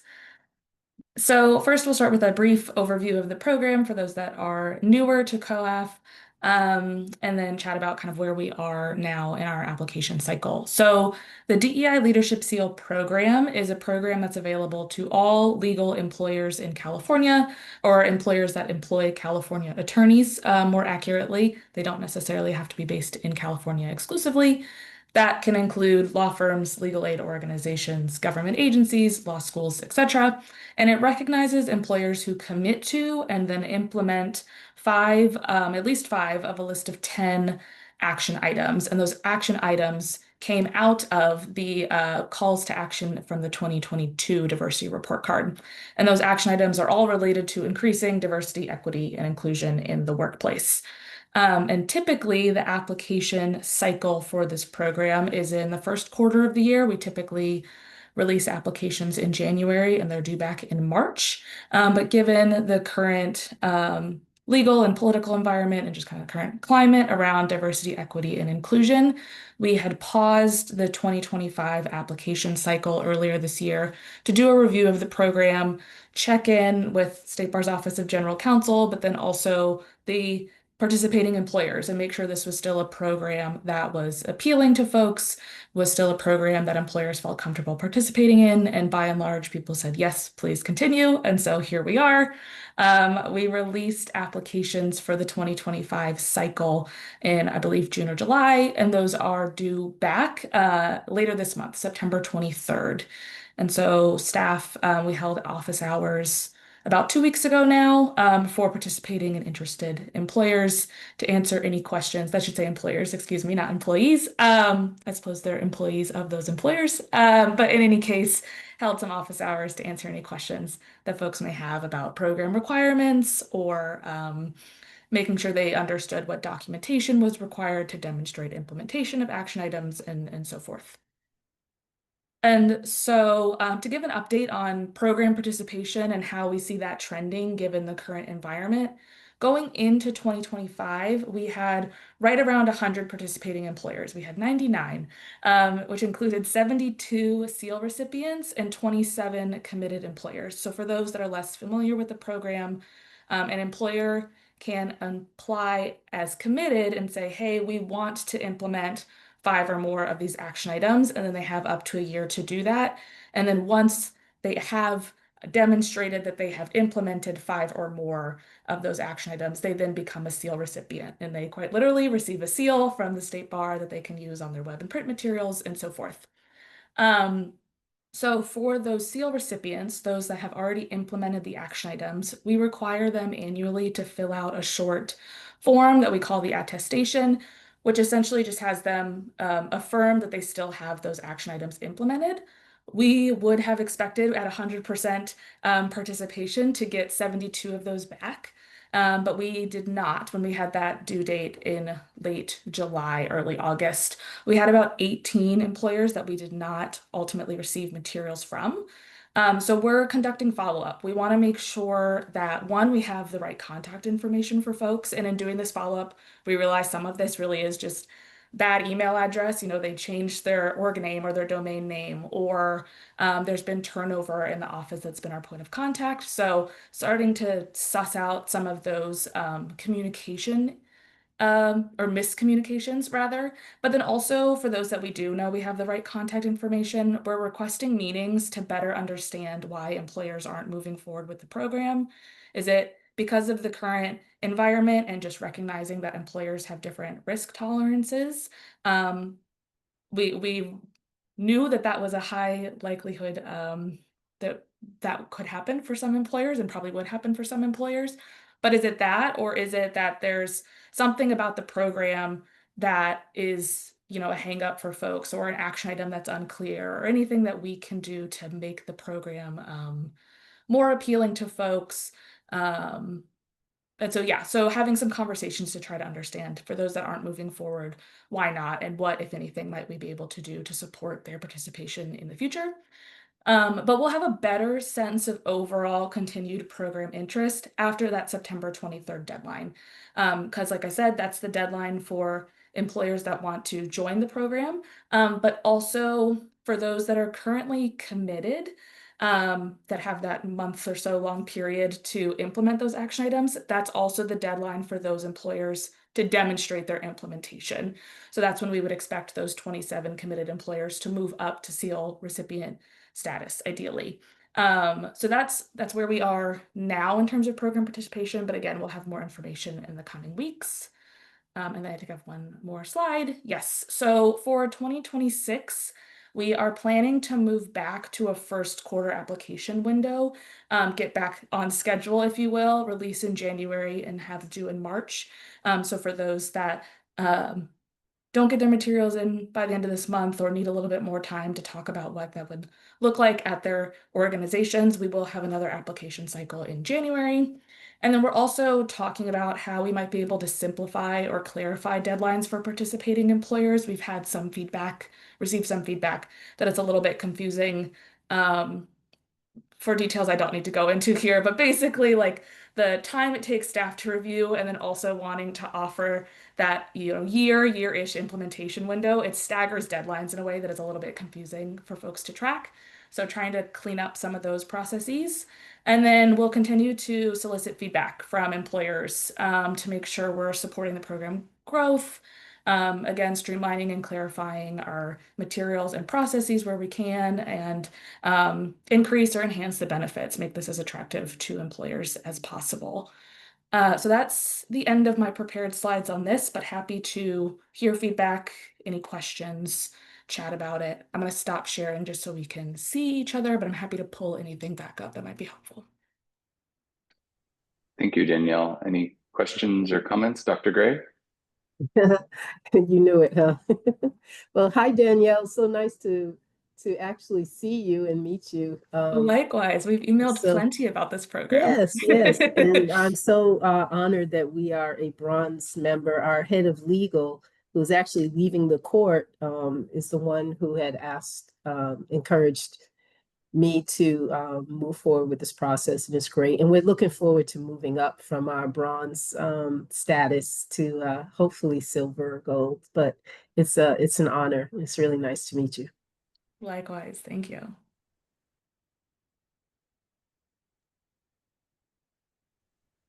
Anybody else? No? All right.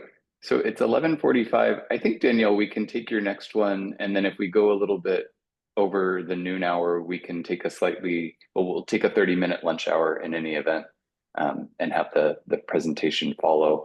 But your next item that you were set to discuss was on the professional civility and the impact on retention and advancement in the legal profession, if I've got all of that correct. Yes. So yeah, not a ton of slides here either. Brief update, and then we'll open for discussion. But yes, chatting about a COAF work plan item related to civility and its impact on retention and advancement in the legal profession. It is wordy. So we will chat briefly about that COAF work plan, just remind you what the language and charge is there, chat about some proposed changes related to civility in the California attorney profession, and then I will outline some preliminary research we've found on impacts of incivility, and then finally additional research questions, open it up for areas you all think we should explore. All right, so the language in the work plan states that COAF will study how professional civility impacts retention and advancement in the profession, particularly for underrepresented communities, and make recommendations to address and minimize, to address how to minimize these impacts. This is under Goal 2. And so you may recall in 2022, the California Civility Task Force, which was comprised of members of the California Judges Association and the Lawyers Association, made several recommendations to improve civility in California's attorney population. Those included requiring 1 hour of MCLE civility training, revising the rules of professional conduct to address incivility, I think in a number of places in the rules, and then also require through the rules of court all lawyers to annually affirm or reaffirm a civility oath. In 2023, the State Bar Board of Trustees approved those recommendations, but the changes to the rules of professional conduct and the rules of court require Supreme Court approval, and those are actually still pending. We have not received a response back, as I understand it. But that 1 hour of MCLE civility training has moved forward. And so as part of this COAF work plan item, we've begun some research on, again, the impacts of incivility and particularly any differences there. There's decades of research on this. However, not much of it is specific to the legal profession, but some articles that I found compelling and interesting and kind of foundational to some of these conversations. Dating back to 2001, research demonstrating that women experience more incivility in the workplace, but both men and women experience negative effects on job satisfaction, job withdrawal, and career salience when they experience incivility. Gender and race affects vulnerability to uncivil treatment in the workplace and predicts intent for that employee to leave their job. Also, both of those factors interact such that women of color reported worse treatment. In law, this was a study among administrative court judges. It found that incivility was positively associated, such that they went up together, not that these are positive outcomes, but positively associated with stress and also compassion fatigue. and they were was negatively associated with job satisfaction. Again, that was among administrative court judges. And then finally, a study from last year found that Black employees face more incivility than white employees. And that incivility is associated with social pain minimization, which is essentially emotional distress from negative social experiences being dismissed, devalued, or downplayed, and also associated with defensive silence. So holding back thoughts, emotions, concerns, reactions to be protective and to avoid further incivility. And while there's some very interesting research, I did find that, as I mentioned earlier, not much that I could locate yet is related to the legal profession specifically. And also much of the existing research is around gender, and that looks at gender pretty dichotomously, and also race. And those that were on race typically were just Black and white. So there is a lot of opportunity for research, hoping to find research on different types of diversity, more robust research as it relates to racial differences, but also is there any research that exists related to employees with disabilities or LGBTQ plus employees or veterans or first generation, many of the different types of diversity that Erica and Mara spoke about earlier this morning. And then also would love to investigate as much as we can how workplace incivility impacts California's attorneys and their potentially decision to leave the profession. I think this came up at a COAF working group maybe end of last year around when attorneys transfer to inactive status, they receive a questionnaire, as I understand it, about why they're transferring to inactive status, and it may be worthwhile to investigate, including an option or question around whether civility or incivility is impacting that decision, for example. But happy to hear again any thoughts or questions from the council, and also would ask for volunteers now or at a later date for a working group to help think through additional avenues for research, and particularly when we get to making recommendations to potentially mitigate some of those impacts. So again, I'll stop sharing, but if it's helpful for me to pull anything back up, just let me know. Thank you, Danielle. Any comments or questions? Elizabeth, should we take volunteers now, or do you want to defer that to later? If somebody's very eager, we will take volunteers now, but we can also follow up later. I see Dr. Gray and Wenner are both raising their hands, so look at that. We're already pulling them in. Wonderful. Thank you. Thank you. One thing I thought about, Danielle, as you were going through all of that is how engagement in different bar associations, and so for instance, I'm involved in the Inns of Court, and one of the Inns focuses a lot on civility and professionalism, but more than that, how making connections with other attorneys decreases instances of incivility. It's harder to be rude to people that you're friends with, or at least socially friendly with. And that might be a subject area and topic of conversation. I wonder whether there's also more questions we could ask of George around 8.3 complaints and the extent to which those touch on incivility. I know it's 8.3 is broader or more severe than just incivility, but I suspect that some of the complaints may come from that area. Yeah, thank you. Anyone else? Okay. Elizabeth, should we break early? I don't know what else we have on our agenda that we might be able to touch on now. Yeah, I think we can break early and just have an extra 5 minutes for. All right. Yeah. So we'll take our lunch break now and come back at 12:30.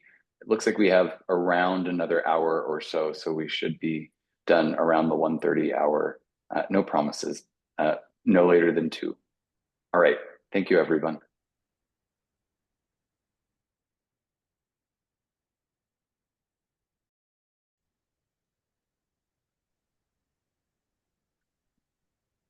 Okay, we are all back from lunch. Just checking, we do have everybody. We do have everybody with us. Yes, Elizabeth? I think so. I'm just counting.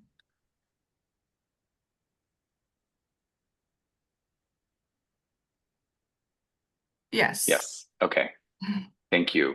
Welcome back, everyone. Thank you for being here timely. We're going to go to item 4.3, which is a presentation and discussion on the Client Trust Account Protection Program with Special Counsel Steve Mawad, who is with us. Thank you for being here. Of course. Thank you. And before you start, Steve, I just wanted to remind folks that we've had several presentations about the attorney discipline system over many COAF meetings, and specifically our the Farkas report and the 2024 study that Josiah presented on earlier today, or last time, been followed up today. And there was questions about what CTAPP was. So Steve is just going to provide to us a little bit more information about the program. So you all have all the information. Thank you, Steve. Of course. So I'm happy to share my PowerPoint. I'm also happy to put Victoria to sleep for you. Hopefully the rest of you don't fall asleep as well, but feel free to ask any questions you have. I'm happy to do my best to answer them. You can all see my PowerPoint at this point? Yes. Perfect. Thank you. All right, so CTAPP, or the Client Trust Account Protection Program, grew out of the recommendations of the Committee on Special Discipline Case Audit, which some of you may remember back in 2020, 2021. In December 2022, with the beginning of the 2023 renewal cycle, which is the annual renewal cycle, including licensing fees, et cetera, we started collecting client trust account data from attorneys. Initially, the program focused on reporting and registration of client trust accounts. So licensees are required to report annually to the State Bar if they are responsible for client funds or funds entrusted by others. If so, the licensee or their law firm must register each account online through either their My State Bar profile page or the agency billing platform, which some firms use. There are two types of trust accounts. First, there's an IOLTA, which is called an interest on lawyer trust account. And these are used to hold funds for a client or third party that are nominal in amount or are held for too short a period of time to earn interest income for the benefit of the client or the third party in excess of the cost to hold the funds in a separate account. So in those cases, the interest, because it is too difficult to apportion to the individual beneficiary, the interest is paid to the State Bar, which uses the funds to make grants to legal aid organizations for indigent legal services. The other type of account is what we are calling a non-IOLTA account, which was really a placeholder for any other type of trust account. And so generally, those types of accounts hold funds for a client or the benefit of a single party in a matter that is large enough to generate more than nominal interest, or it's being held for a long enough period of time that the interest would accumulate such that it would offset the cost of holding the account. And sometimes you can think of this as sometimes in family law matters where a house is sold and the proceeds are held in a trust account while a judge determines how the proceeds should be apportioned, for example. So it may be held for 6 months and you're talking about, several $100,000 or $1 million being held in this account. That money accumulates and inures to the benefit of the clients in that non-IOLTA account. So while attorneys have long had an obligation to report the existence of IOLTA accounts, this is the first time attorneys have been required to report non-IOLTA trust accounts, and it's the first time they've had an annual requirement to report these accounts or to do something with them. So attorneys that report that they are responsible for client funds are also required to complete an annual self-assessment of their client trust account management. And the objective of this self-assessment is to promote awareness of the duties and prohibitions associated with the management of trust funds, to encourage the attorneys to examine their own trust accounting practices, and really to get attorneys to evaluate possible changes to these practices. So they're all phrased in the form of I affirm that, and they're accompanied by the rules from which those self-assessment questions are drawn, so that with links to those rules, so that people can click on them, go to the source document, figure out why we're saying that they conduct, for example, a monthly reconciliation of their trust accounts, and they can say, oh, I'm not doing that, but I now realize that I should be doing it, and they can start doing that. So hopefully that is happening. So it's important to note that CTAPP is first and foremost an educational program. The implementation of CTAPP has taught us a lot about attorney trust account management. And one of the things that we've learned is that many people are not doing it correctly.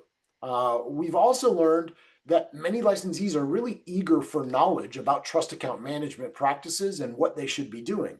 They really want to do the right thing, but they're not sure how.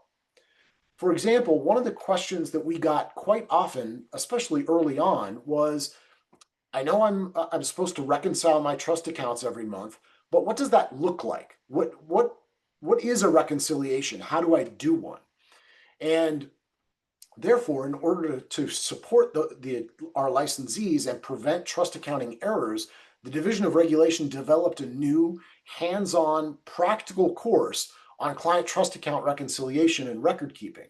The course is really designed to teach people about record keeping and what information must be created and maintained, teach people what a three-way reconciliation is and why it's important, and teach people how to use the State Bar developed templates and forms, including a one-page monthly reconciliation form, to conduct their monthly reconciliations of their trust accounts.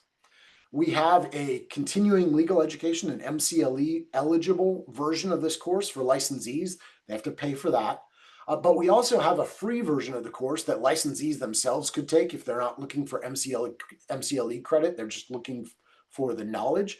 And also that course, that non-MCLE version, is available for their office managers and bookkeepers and things like that to take that course as well. We've also developed a checklist for licensees who don't do their own bookkeeping and instead supervise a bookkeeper, office manager, or subordinate lawyer who does the bookkeeping. So now they know what they should be doing, what supervising that really looks like. It's not necessarily just signing off on the monthly reconciliation without taking a critical look at it or looking at some of the source documents, things like that. So as licensees have begun reporting and registering their trust accounts, we've learned that many accounts were previously unreported. For many years, financial institutions reported IOLTA accounts to us, but we used that information only to ensure the State Bar was getting the correct amount of interest on those accounts in order to make those grant funds to legal aid organizations. Now we also use it to ensure licensees are properly reporting and registering their accounts. So in the first year of CTAPP, we realized that about 20,000 accounts had been reported by banks, but were not reported by licensees. And that's obviously a problem, because that means that there are a number of people who had gone through this CTAPP process and reported no accounts or reported some but not all accounts.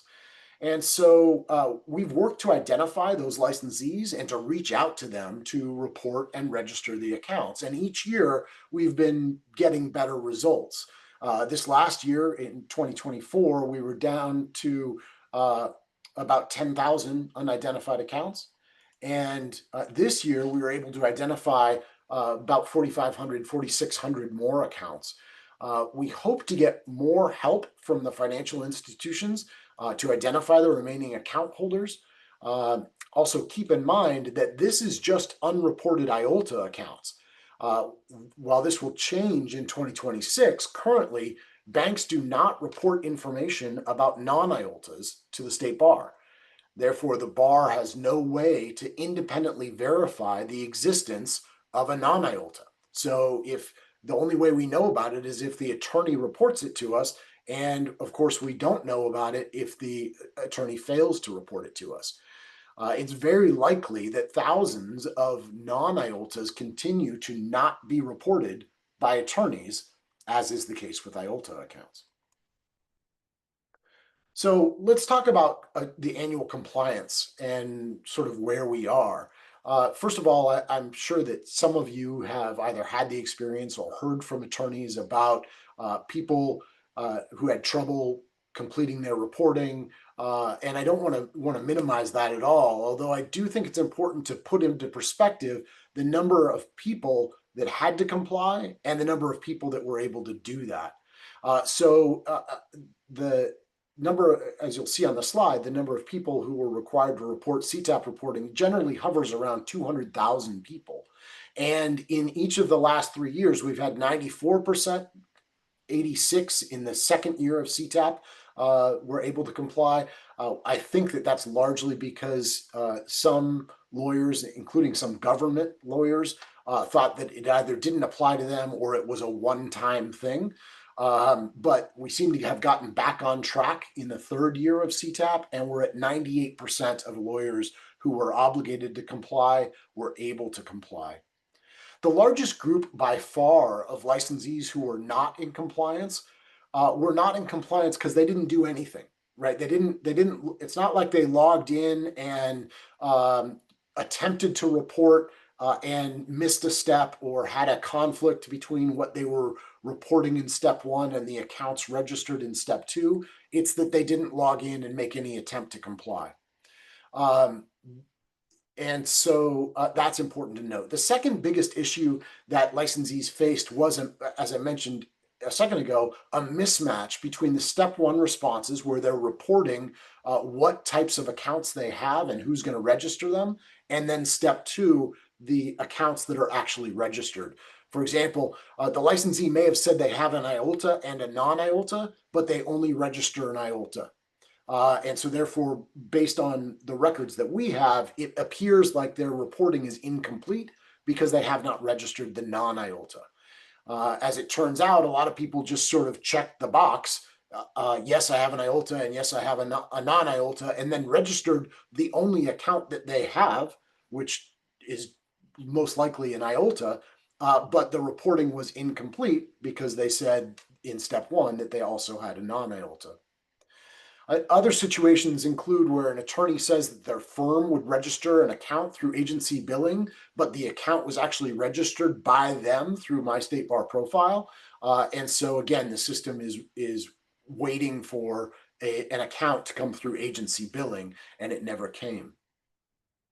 There were a few instances where people registered the accounts in the 30-day reporting. As some of you may know, there's an obligation under Rule 2.2C to report any changes in certain information that must be registered with the state bar annually within 30 days of any change. And so if, for example, you close a client trust account, within 30 days, you're supposed to report that information to the state bar. So we have a separate 30-day reporting where people can do that. And sometimes people put account information in the 30-day reporting. And of course, it didn't show up in the annual reporting side of that. And it won't until next year, because if they're doing it in the 30-day, it means it happened in 2025. And the annual reporting people are supposed to do pertains to January 1, 2024 through December 1, 2024. So hopefully that makes sense, and I can explain that further if there are questions. So let's talk about the attorney reported accounts. So 130,000 attorneys reported having trust account responsibilities. Approximately 103,000 attorneys registered at least one IOLTA account.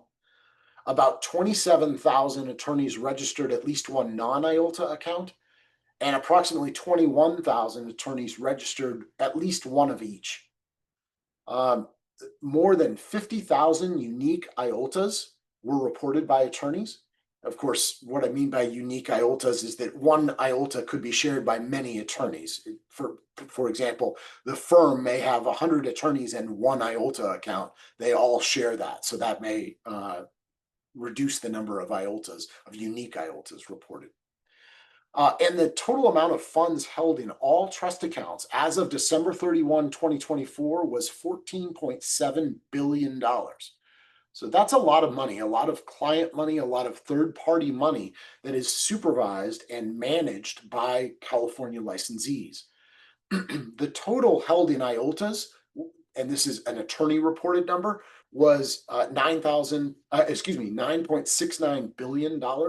And the total held in non-IOLTAs, again, reported by attorneys, was $5.08 billion. So it's a significant amount of money.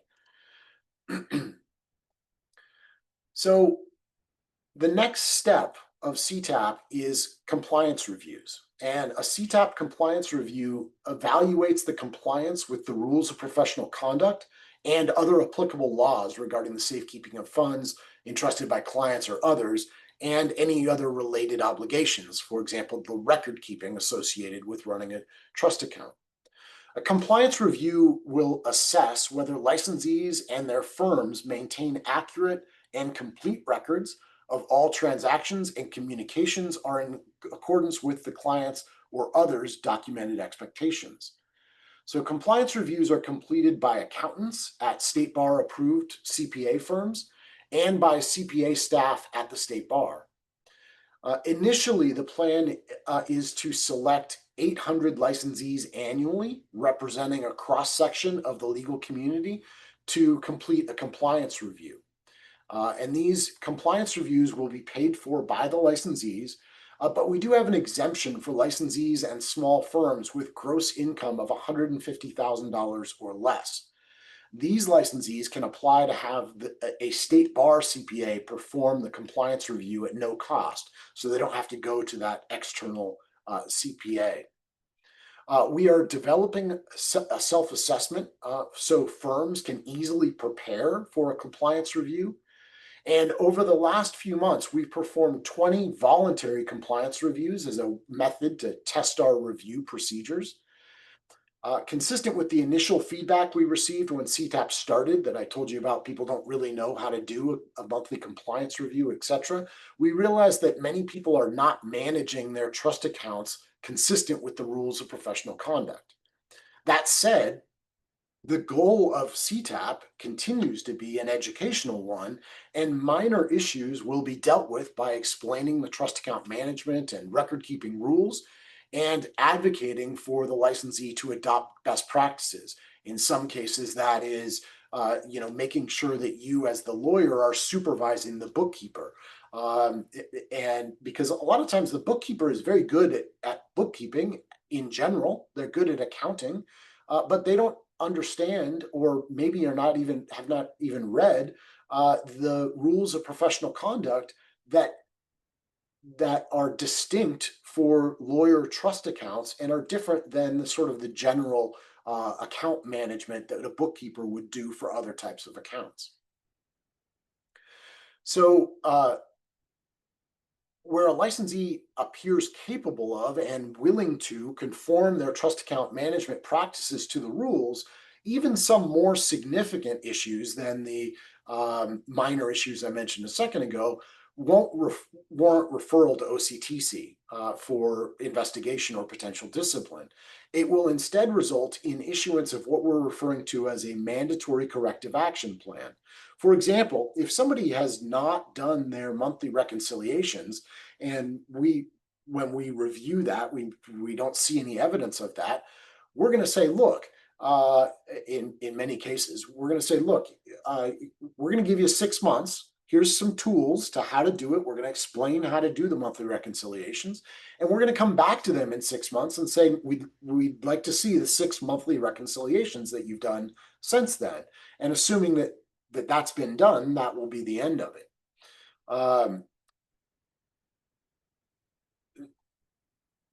So, of course, more serious misconduct will be referred to OCTC, right? If we see any sort of misappropriations, things along those lines, certainly anything intentional, whatever. What we have seen based on the 20 voluntary compliance reviews is that there are some, what we are referring to, we and the disciplinary system generally refer to as negligent misappropriations. And those occur because either the attorney is using client funds for their own benefit because they're not keeping good records of what money should be pulled out of the account to pay for the fees that have now been earned, or also in some situations, they're using money from client A to pay the liens, for example, of client B, again, because they're not using, they're not doing the monthly reconciliations and keeping good track of how much money client A and client B each have in their trust account. And if that were being done, then those misappropriations, those negligent misappropriations wouldn't occur. We have gotten very positive feedback from the voluntary compliance reviews from the people who have gone through that process. They found it to be very beneficial, very educational, and frankly, they've found it to be very professional as well, which is pleasing.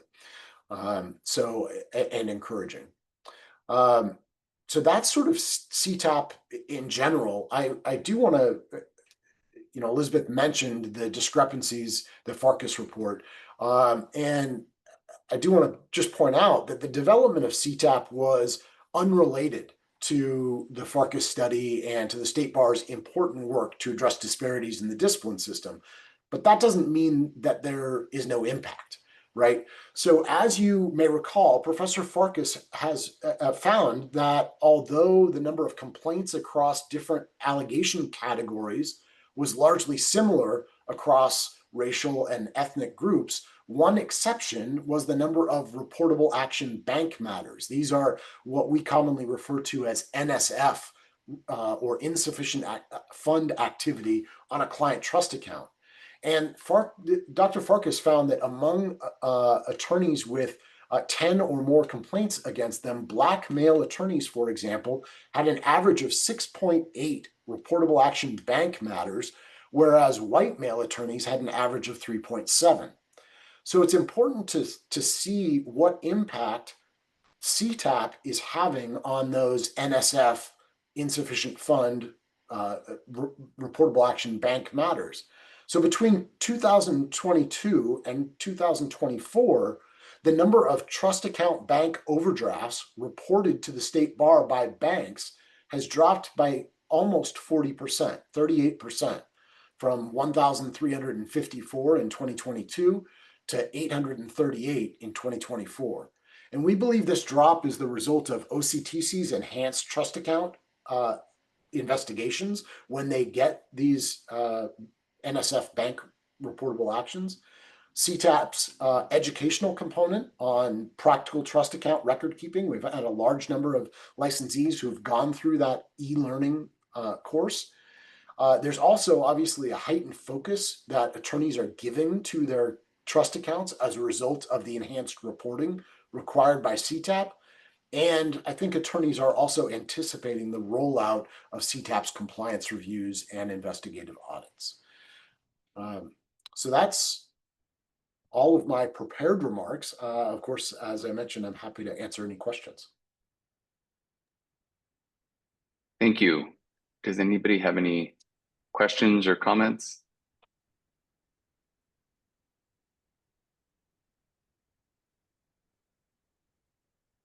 I'm not seeing any hands, so I think I'll just thank you for that. That's a helpful presentation. I'm glad to hear that it sounds like there's been some positive progress there. All right. Thanks so much.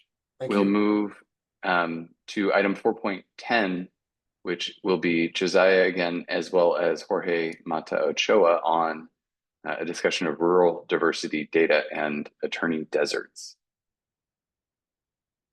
Good afternoon again. I don't see Jorge yet. I think he's rejoining as a panelist. Okay, I will go ahead and start sharing my screen. I think I worked out the kinks.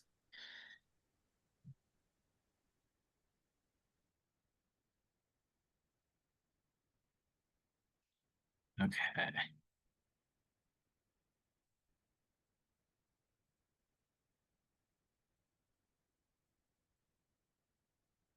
Can you hear me?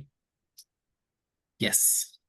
Hey, hello everybody. My name is Jorge Mata Ochoa. I'm a senior program analyst in the Office of Research and Statistics, and today we're going to be presenting on the demographics of rural attorneys. So in 2024, we saw that there was approximately 196,000 active attorneys. And in order to group these attorneys in the rural and urban classifications under the medical service study areas, we had to collect all these attorney addresses. And then once we did group them, we saw that roughly 3% of the attorneys were classified as serving in rural areas. And in 2024, we started to analyze the attorney deserts, which are just we found that 60% of California counties are attorney deserts or at risk of becoming one. And just like you saw on the little pie chart before, 3% of California's active attorneys lived in rural areas, but we found that it was just compared to 12% of California's residents. And we also saw these extreme mismatches between the population living in the rural area compared to active attorneys serving in that rural area. As an example below is Merced County, where 71% of the population lived in a rural area or living in a rural area, compared to just 17% of active attorneys. And if you want to know more about like methodology or research, there's a link below to the Justice Gap study. All right. And so I'll be talking about looking at a comparison of the demographics of the attorneys living in rural areas compared to the overall active attorney population. All right, so first starting with race ethnicity, basically what we see here is that most non-white racial groups are underrepresented among rural attorneys, with the biggest discrepancy between Asian attorneys, so 14.2% in the active population, but only 5% among rural attorneys. And then in contrast, we see that white attorneys are about 65% in the active total population, but almost 80% in rural attorneys, so they're overrepresented.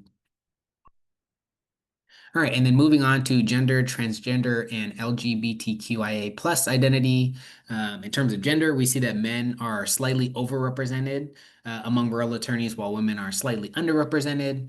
And then we also saw that the representation of attorneys who identify as either transgender or LGBTQIA plus in rural areas is comparable to the overall active population as well. And then once again, looking at the intersection of race, ethnicity, and gender identity, we see that both white men and white women are overrepresented among rural attorneys in comparison to their representation among among rural attorneys, whereas men and women of color are underrepresented. And so going beyond just the kind of broader categories of people of color, we see here for men, we see that Asian, Black, and Middle Eastern or North African men are all underrepresented among rural attorneys. And then when it comes to women, similar patterns we see for Asian, Latina, and Middle Eastern or North African women all being underrepresented, whereas white men and white women are overrepresented. All right, and so the next thing we looked at was age. And so what we typically see here is that on average, rural attorneys tend to be older with the largest share of attorneys. So we see here the largest share of attorneys are 65 years of age or older. And so only about 7% of rural attorneys are under 35 compared to almost 15% of their overall active attorney population. And similarly, we see that more than 50% of rural attorneys are 55 or older compared to only 35% of total active attorneys. And then lastly, we looked at disability and veteran status, and the share of attorneys with disabilities is slightly higher among rural attorneys in comparison to their proportion of attorneys in the total active attorney population, while veteran status, well, attorneys who identify as having a veteran status in rural areas is nearly double that of the total active attorney population. All right, so just to give some quick key takeaways of what we just presented. So only about 3% of California's 196,000 active attorneys served rural areas in 2024. Similarly, 3% of California's active attorneys lived in these rural areas, but this is compared to 12% of California's residents living in those same rural areas. And then when we look at the comparison between the total active attorney population to the rural attorney population, we see that the rural attorney population is less diverse across race, ethnicity, gender, and the intersection of race and gender. They're older and more likely to be 65 years of age or older, and it's also less representative of attorneys who identify as having disabilities and or veteran status. And that is the end of our slides, and we're happy to take any questions. Thank you. Any questions from folks? I just have a quick clarification, pardon me. When we were talking about rural attorneys, is that generally shorthand for attorneys serving rural populations? Yeah, either living or serving rural areas. Living or serving. I think it's correct me if I'm wrong, Josiah and Jorge, it's whatever email address we have on file for the attorney, that's how we classify. So typically it is your work address, but some people have their home addresses. Correct. Okay. Thank you. I think you're getting at the question that I was wondering. Shalak. Thanks. Just I guess my thought was, do we have any data or understanding for those rural attorneys, the types of practice, or are they primarily solo practices? Are they are they general practitioners? Are they focused in areas? Are they more nonprofit? Just to start to get a sense of what type of work is being done in those areas and how that might add to sort of this attorney desert population. I guess like my comparison is if someone says in a food desert area, yeah, but there's all this food, but then when you drill down, it's like, well, there's a whole bunch of fast food, but no grocery store that serves anything, right? And so that's my thought is like, if we say, yeah, and someone's like, well, there are 3 attorneys in that small town, but do they do the things or what types of, and, even pricing wise, like, are there nonprofit legal aid associations and so on? So I don't know if we have that data or have the ability to start to think about some of that data in relation to serving those populations. Yeah, we do have some of that data. We didn't include it here, but I can take a look at that data and share that.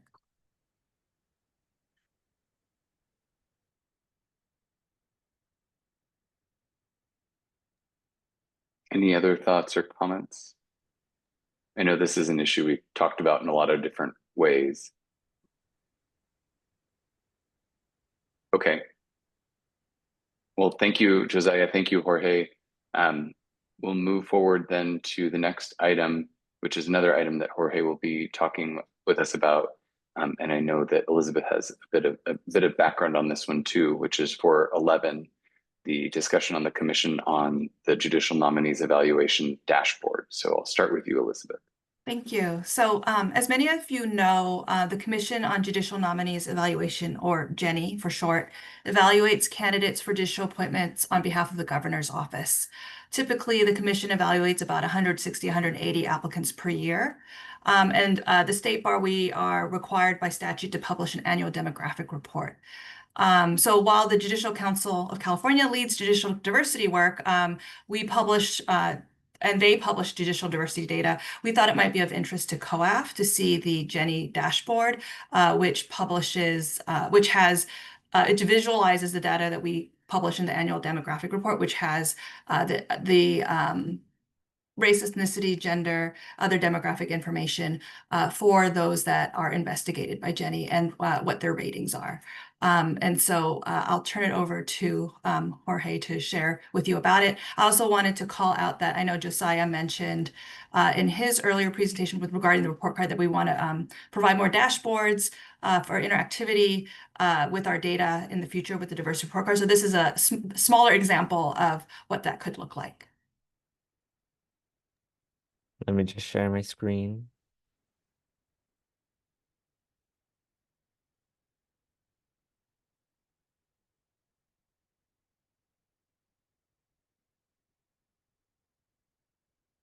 Can you see the dashboard? Yes. Perfect. So this is the first page, the home page, and this was the candidate summary page. Below here, we have the total candidates evaluated by their session/evaluation year. and their final rating. As you can see, the different compositions of their final rating by each session year. A filter on top where if you choose to focus on one year in particular, you can do so. And then in the upper right-hand corner, we have the key insights box with just some bullet points on what we think is important to highlight. Next page. The candidate demographics page, similar to the candidate summary page, we also have the candidates broken down by the evaluation year and 2 demographic indicators, race, ethnicity, and gender. For the race ethnicity, we chose the largest racial ethnic groups here, and similarly for gender, the 2 biggest genders, which make up the majority of the candidates. We have another filter, evaluation year, key insight box, which also highlights some data we thought would be just nice to draw people's attention towards. And then on the bottom, 2 little pie charts that just show the overall composition of the candidates and the total number that are classified in these racial ethnic groups: white, Latino, Hispanic, Asian, Black or African American, and gender, male or female. Next, we have practice sector. So the practice sector that each candidate is classified under. In this case, we have government, private, nonprofit, education, and we have it broken down by their final ratings in that practice sector and the proportions, the percentages that fall within these practice sectors. And then 2 filters on top. I can go ahead and demonstrate, I guess, one of the filters if you just wanted to focus on the candidates evaluated in 2023. And then let's just say government or education. This is how the data is essentially collapsed and makes it more interactive for the users.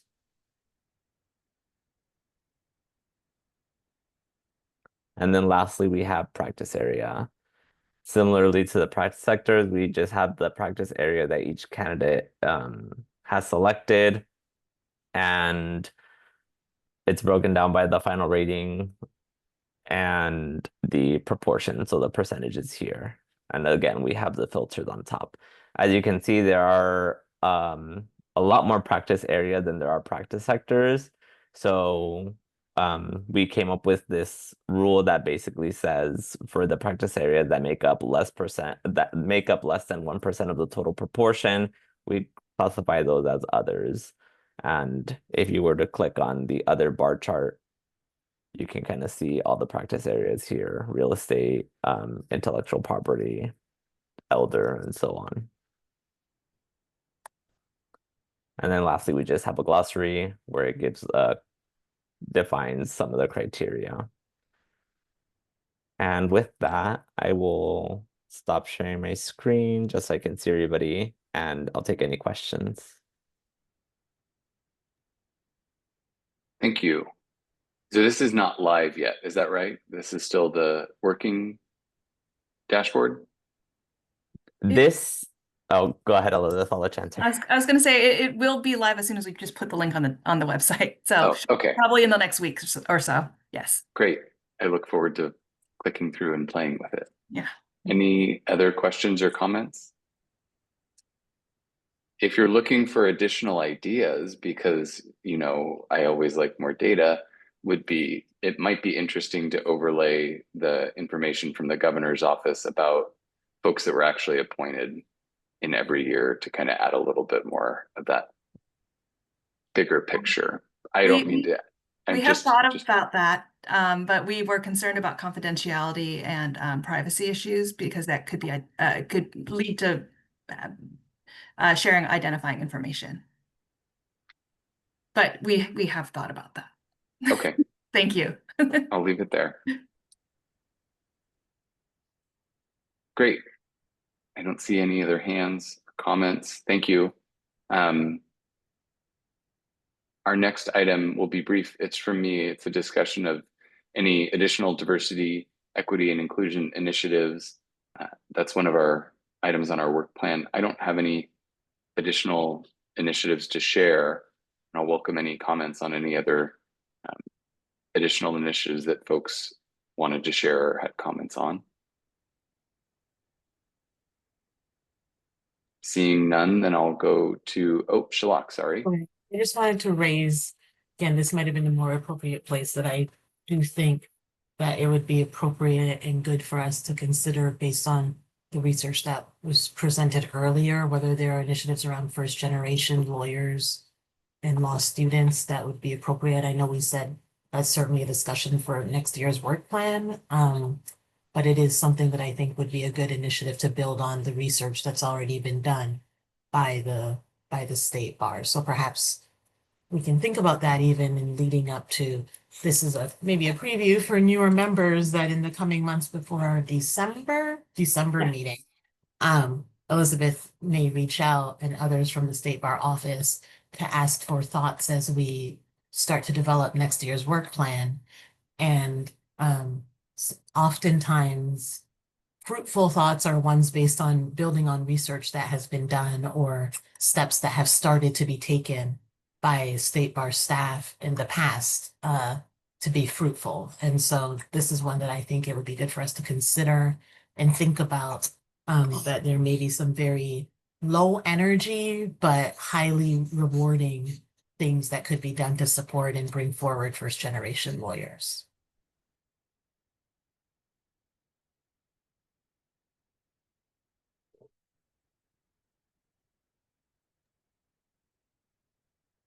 Great.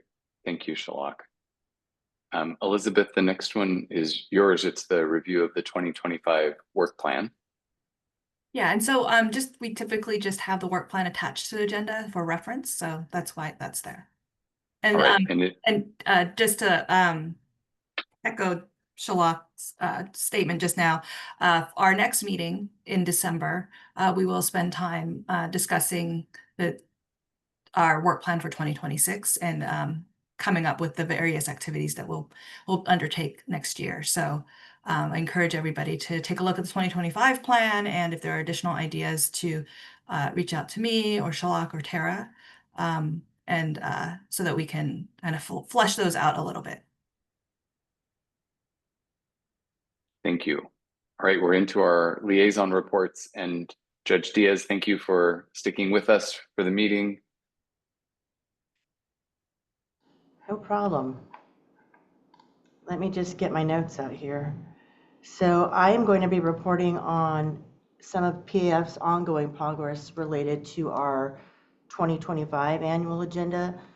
Regarding the language access, signage, and technology grants, which is cycle 7, on July 18th, the council approved the recommendations and proposed allocations to fund 17 courts with language, signage, and technology related initiatives.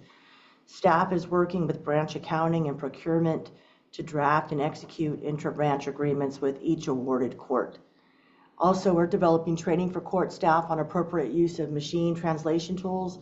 The training resources developed for court staff on the appropriate use of the California Courts voice-to-text translator applications that are now all available to the pilot courts via a SharePoint site.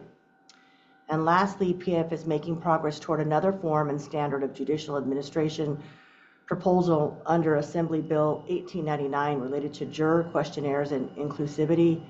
An invitation to comment is anticipated to circulate in December of 2025 with an anticipated effective date of July 1st, 2026.